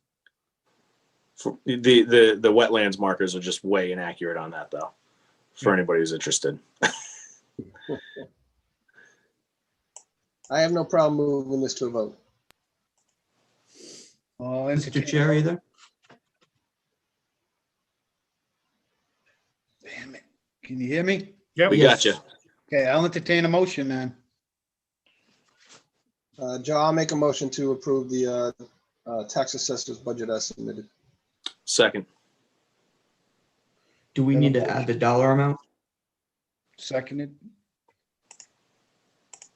It's Mike, do you want to amend your motion for $173,425? So stated.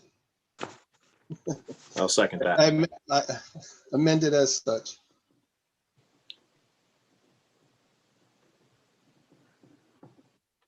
He's back. We've lost them again. I won't keep you long, but there was one town council meeting somewhere in the Midwest where the fellow took his cell phone, which was hooked into the public address system, to the men's room with him, and proceeded to dump about 2 tons worth of apparently very spicy burritos. So that's why you spared us? Yep. my wife would say TMI. Sorry. Yep. Do I need to call the roll? Mr. Chairperson, I just want to clarify, Mr. Edwards is removing his motion. Yes, sir. Thank you.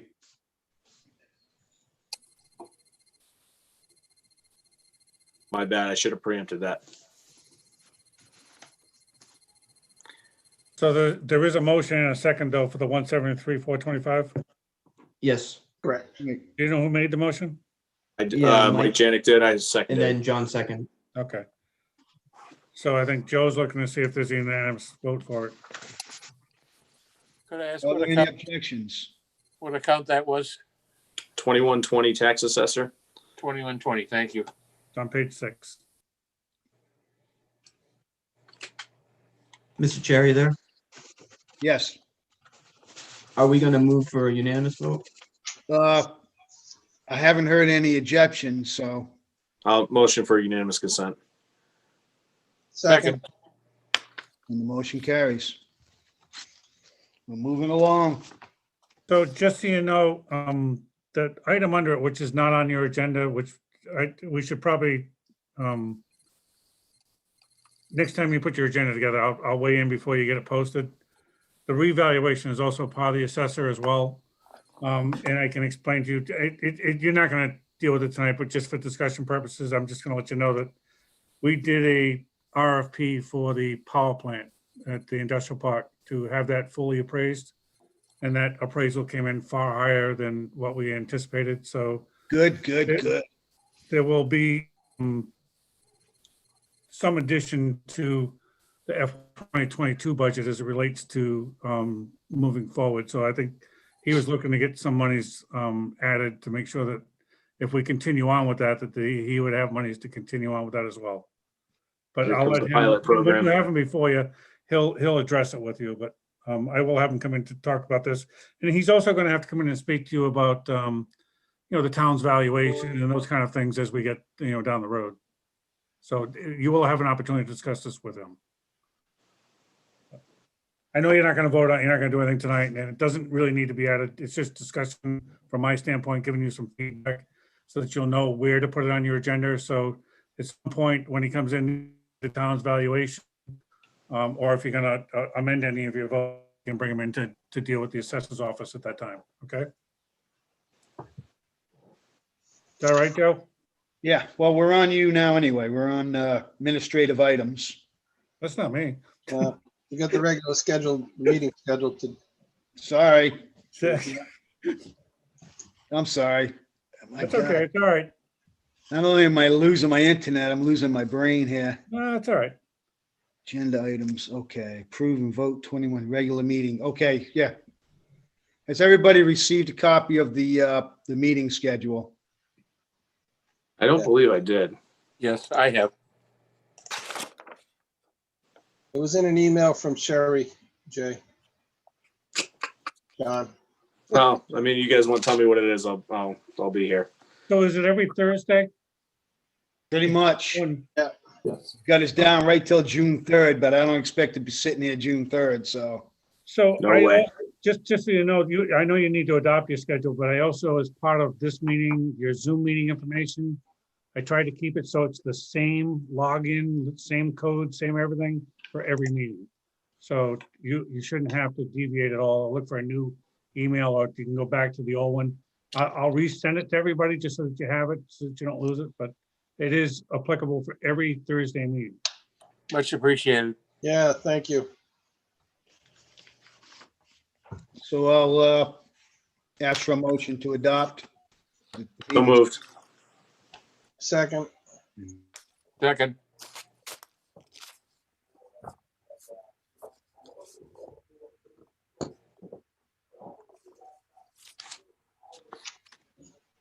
Make a motion for unanimous consent.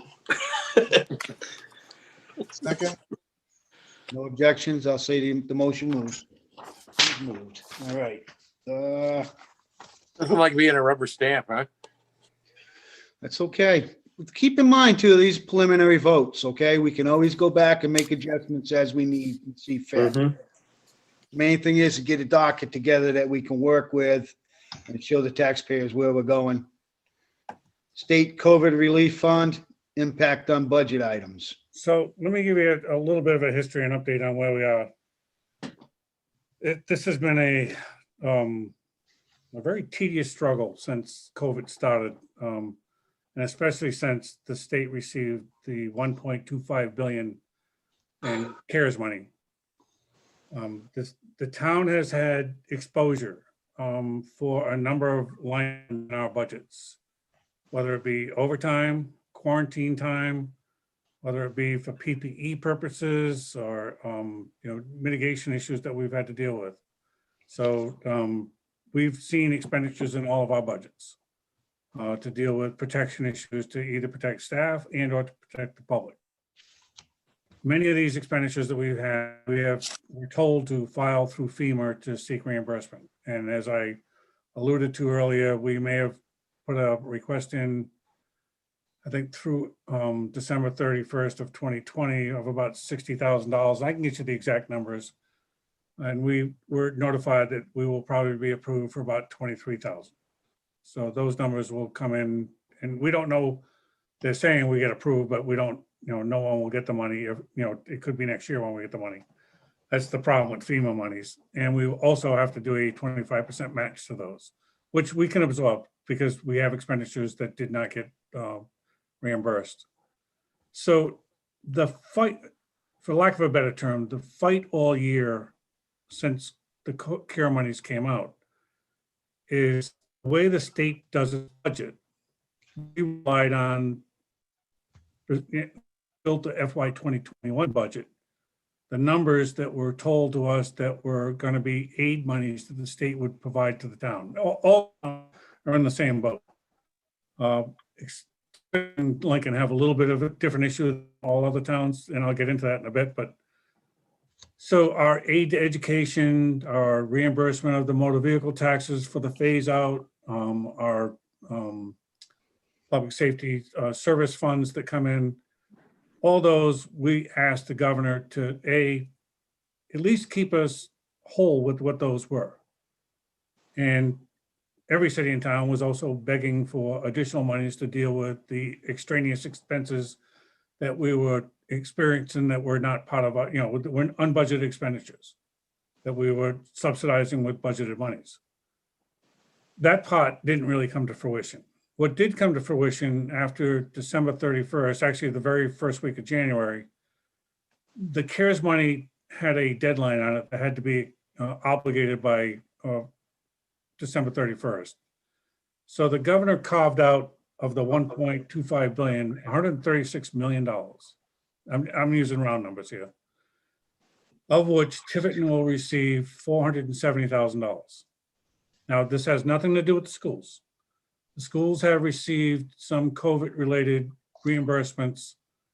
I think my memory serves me correctly. They received $270,000 out of the CARES package. And there's a secondary stimulus that came out recently that provided everybody with the $600. There are some additional educational monies that are coming in for education that will go directly to them. And we have yet to see how that formula is working through RIDE and what Tiverton will actually receive, but ultimately those numbers will be published. So of the 470 we received, we thought they were actually doing fairly well because we have a number of expenditures that we've incurred that we will to offset. The governor did a little bit of magic. It's of the 470, 350,000 of it was used to supplant the original aid that went to the town. Lion's share of it came out of motor vehicle reimbursements, but also came out of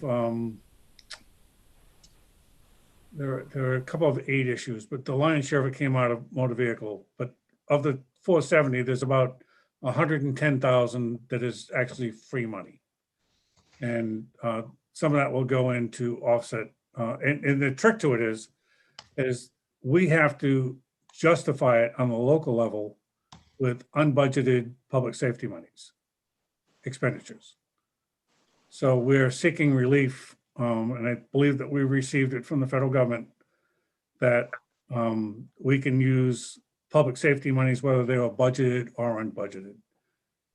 Because had the aid not come in, then the CARES money can't be used as a to be supplanting if we're using public safety monies to justify the CARES money expenditure. So in essence, had this not happened, the town would have been short at $470,000. We would have never budgeted those monies from public safety. So the federal government is agreeing that we can supplant $350,000 of what we've already incurred through December 30th of public safety expenditures to offset that. So we just, while the money normally comes in, goes to the general fund, where it's basically going to come in and be restrictive as to how it's going to be used. It's just a piece of the puzzle. We're just going to earmark it to public safety, no different than we would general revenue monies. So it's a little bit of a trick to it, but so we didn't get made whole as what we thought we were going to be made whole. We still have, I do know the schools have far more than $260,000 worth of COVID-related expenditures. We probably have closer to $200,000 on our side as well. So 110 is not going to subsidize everything that we had. So we will be offsetting some of our expenditures with these revenue figures that come in to the extent that we can to our expenditure base. So that's the gist of where we are with COVID and the impact on the budget. On the casino revenues, and well, let me stop. Do you have any, questions about where we are or how I've explained it to you? I know it's kind of convoluted, but believe it or not, the state tried to find the best way they could to provide some relief. And knowing that the state had ultimately somewhere around $400,000 and $400 million worth of losses in state aid, state revenues, we would have taken a massive hit, but for the CARES money that was used to supplant. Yeah. If I might, Yeah. and I understand the dialogue, thank you. And I know how those things go, but I'm not completely, but in the spreadsheet, the only COVID item is unbudgeted, and there's zero amounts, I presume, because of this situation. Correct. Okay, thank you. All right, Chris, continue with the. So under the casino gaming, it's just so that you know, when the state shut down last year and they shut the casino off legally, it's their determination that they don't have to honor the guarantee at all. So it's not even a prorated amount. They said that we would get 3 million or 3,100,000. The only piece that they did guarantee was the $100,000 that they provide for table games. The 3 million, we only got what our prorated share is that we receive based on the amount of games that took place while they were open. Last year, we received $1.2 million plus the $100,000 for the table games. So we were short 1.8 million or 1.7 million. So to clarify, it was the state or the casino? No, it's the state. It is the state. The casino doesn't make payments to the town. The casino generates revenue. Whatever revenues they generate, they provide to the state lottery, which is under the Department of Revenue. It is the Department of Revenue that pays the town the guarantee. That's correct. Thank you. So we have, as it relates to this year, again, the casino's been closed, so the guarantee is no longer valid in their eye. As of December 31st, I believe have collected something $340,000, $350,000. So we are off for a half a year. If it continues, we would probably collect about $600,000 to $700,000 versus 1.2 million, which creates a bigger hole for this year than what we were anticipating. We're wrestling with a number of issues, a lawsuit being one. We have tried diligently to work our way through the CARES money to see if we could get reimbursed there. That was a no. We was waiting for this second stimulus to come, would have aid to municipality. Every city and town municipality would have aid coming. That was also rejected out of the last stimulus. There was a new stimulus package that's coming that does have direct aid to local cities and towns. And we are making a plea with our federal delegation that lost gaming revenue could be a part of it. So, John, I don't want to go any farther if people have questions. Yeah, so just, Chris, can you expand upon how the ordinance change, which disallowed the usage of forecasting revenues from the casino, would impact us here? I mean, we're just going to be able to leverage whatever we have that comes in from the prior fiscal year, correct? So the way it sits now, the ordinance that put the gaming monies in a restricted fund doesn't allow those funds to come into the budget unless so released by the town council. So they are sitting in a restricted fund for municipal capital purposes and school capital purposes. But the town council has not created a process to utilize those funds as of yet. That's still something they need to do. So the funds were restricted. So whatever is coming in is going into a restricted capital account. but there's no process to adopt them yet until the council creates a policy on how to do it. I'm confused with that because I distinctly remember that ordinance discussion, and I thought it was that the funds could not be expended until until the following fiscal year. So Correct. But the part only of monies that we can expend would be what we generate in 2020, 2021, and we can expend those in 2022. So they can be expended in 22. They were preserved except for dire emergency issues that might have come up that could go before the town council. If we had a hurricane, I could go to the town council and ask to release the monies under emergent need. Thankfully, that hasn't happened. But part of that process was, while the ordinance preserved the monies, there was still a need for the council to create a policy on how they were going to be expended. And that has not happened yet. So I believe they just go to the general fund for expenditure. Well, the monies aren't in the general fund. The monies are in a restricted fund. And that, at which time, under the ordinance, the following year, they would go into the general fund, would they not? The ordinance provides for that. So the monies still sit in the restricted fund until the council develops a plan on how to expend them. So, yeah, I was going to suggest that we might want to look into a resolve that would do similar to what that ordinance had done. In other words, if we do receive the money, that the council can't expend it for, capital needs. So Joe, that may be something you want to take up with the solicitor. Because it's my understanding, as long as these monies are sitting in a restricted fund, they are not available for the budget committee to do any deliberations with. Well, what I was talking about was a resolve. It doesn't matter. Well, I thought that ordinance had a sunset. It does. This year. This fiscal. We'll need to get some more information on this because that description is not to my recollection, and I was part of that discussion. Solicitor coming up. Maybe we Excuse can add that to the question for him. Isn't he coming and speak to us on ethics, on open meeting laws? I think he is. Yeah, I think Sherry tried to get him to either do tonight or next week, I believe. So that would be a good time to ask him then, I guess. So yeah, you might want to add it to your agenda with him. I think he's scheduled to talk next week, so Yeah. I'll ask Sherry to make sure that that's the schedule. So there's Maybe- not going to probably be a lot on that agenda if he's going to come and speak. I'm sure that's going to take up most of the meeting. But we'll put some items on for business if we do get through that quickly.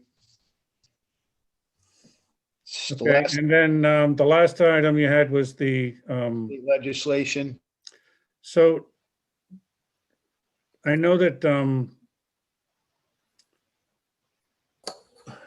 there is movement afoot, let me put it this way, on the FY 2022 budget, the state budget. From the League of Cities and Towns, the president of the league and the chief representative from, I think it's Mayor Lombardi, who is the chief chair of the board for the league. And all the cities and towns pretty much agree with this, is that there needs to be some relief to maintenance of effort. And there's a plea. I can actually get you a copy of the letter that went out. I think it went out either yesterday or today to the governor's office and to the, I think it went to the House Finance as well, to Representative Shiraki, that Sakarchi, that that all these towns need to have some consideration for maintenance of effort, especially if there's a large chunk of money coming from the last federal stimulus and the next federal stimulus. That, the monies that the towns are putting into education for the maintenance of effort issue might be better suited to be utilized somewhere else if they are being made whole with some of these federal monies. So there is some concern that the cities and towns are wrestling with. So you look at what Tiverton did, we did the lowest amount of maintenance of effort, and it's, it pretty much crippled what we did for our educational system as far as having, I think there were 24.2 layoffs. They've had a burdensome issue of dealing with COVID-related expenditures that have not fully been reimbursed. So, I know there's discussion going both ways as to whether or not this should or shouldn't happen. And it's also for libraries.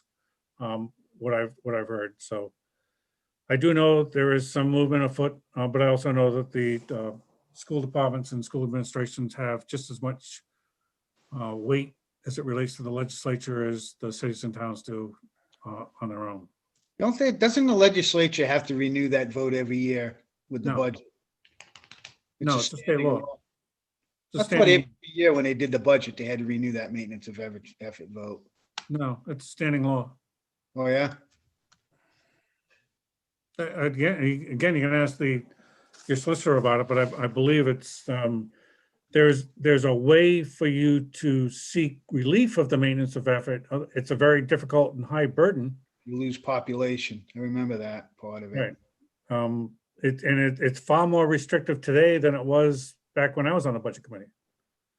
Back when I was on it, it used to be if you had loss of revenue, you could do it. And that provision is no longer available. And I think that's because of the state's funding formula, that's the way it works. So, and that's quite frankly is another issue because the state is still looking at a massive revenue loss next year.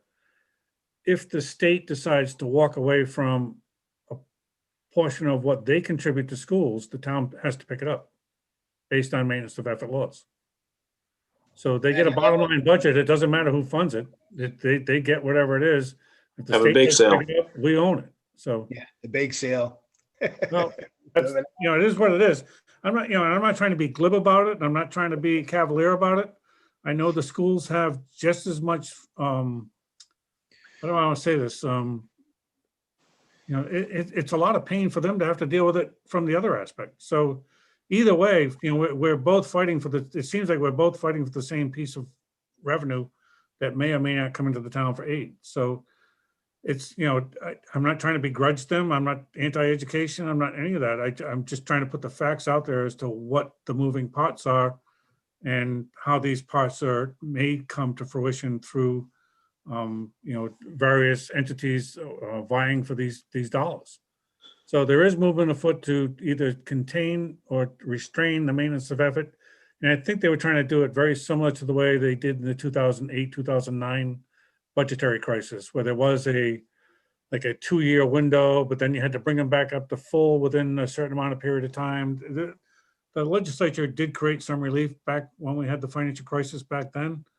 But I don't know how that would impact Tiverton because it's, they are basically at the lowest legal level that they could be at right now.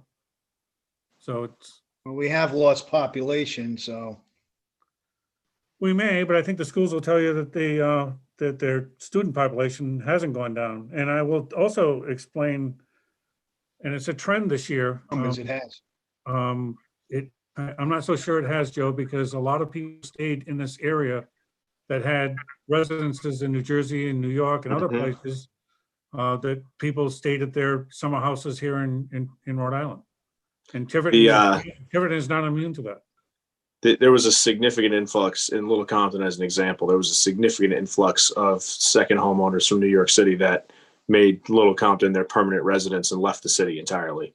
So we might even be facing a population increase here. I mean, I can tell you from my neighborhood alone, the two remaining properties that had no business being sold, both sold this, during COVID because people are escaping. They're fleeing the cities, to come here. Yep. So it's a possibility that they do have an influx of population. So, they can speak better to their budget and their metrics than I don't know their numbers. All I know is the raw numbers that they gave me to put in the budget, but I haven't had any real discussion with the school other than I did have one meeting with them about COVID related expenditures. And they were very frank about some of the expenditures that they had and the exposure financially as to what they were incurring with little reimbursement. So it was coming out of their general operating budget. And it's painful when you have a reduced budget to start with. They've been struggling. So I can tell you, I know a lot of people that had to give up their cable television and put an antenna up and no more second car. Kids can't have cell phones. Let me tell you, there's a lot of sacrifice going on out there. So. Well, I'm just trying to be realistic with you. As to I know, I understand. I'm saying it's hitting a lot of people hard. John? Yeah, so question for you, and question for the chair, and please stop me if this is off topic. I just, I think it may fall within it since we did formally receive the preliminary school department budget. Are we anticipating getting a line item budget from them, or is it just the gross number that they give you, Mr. Administrator? So they originally gave me a book with, it was the higher number. It was like 33 million, and it had some, some details in it.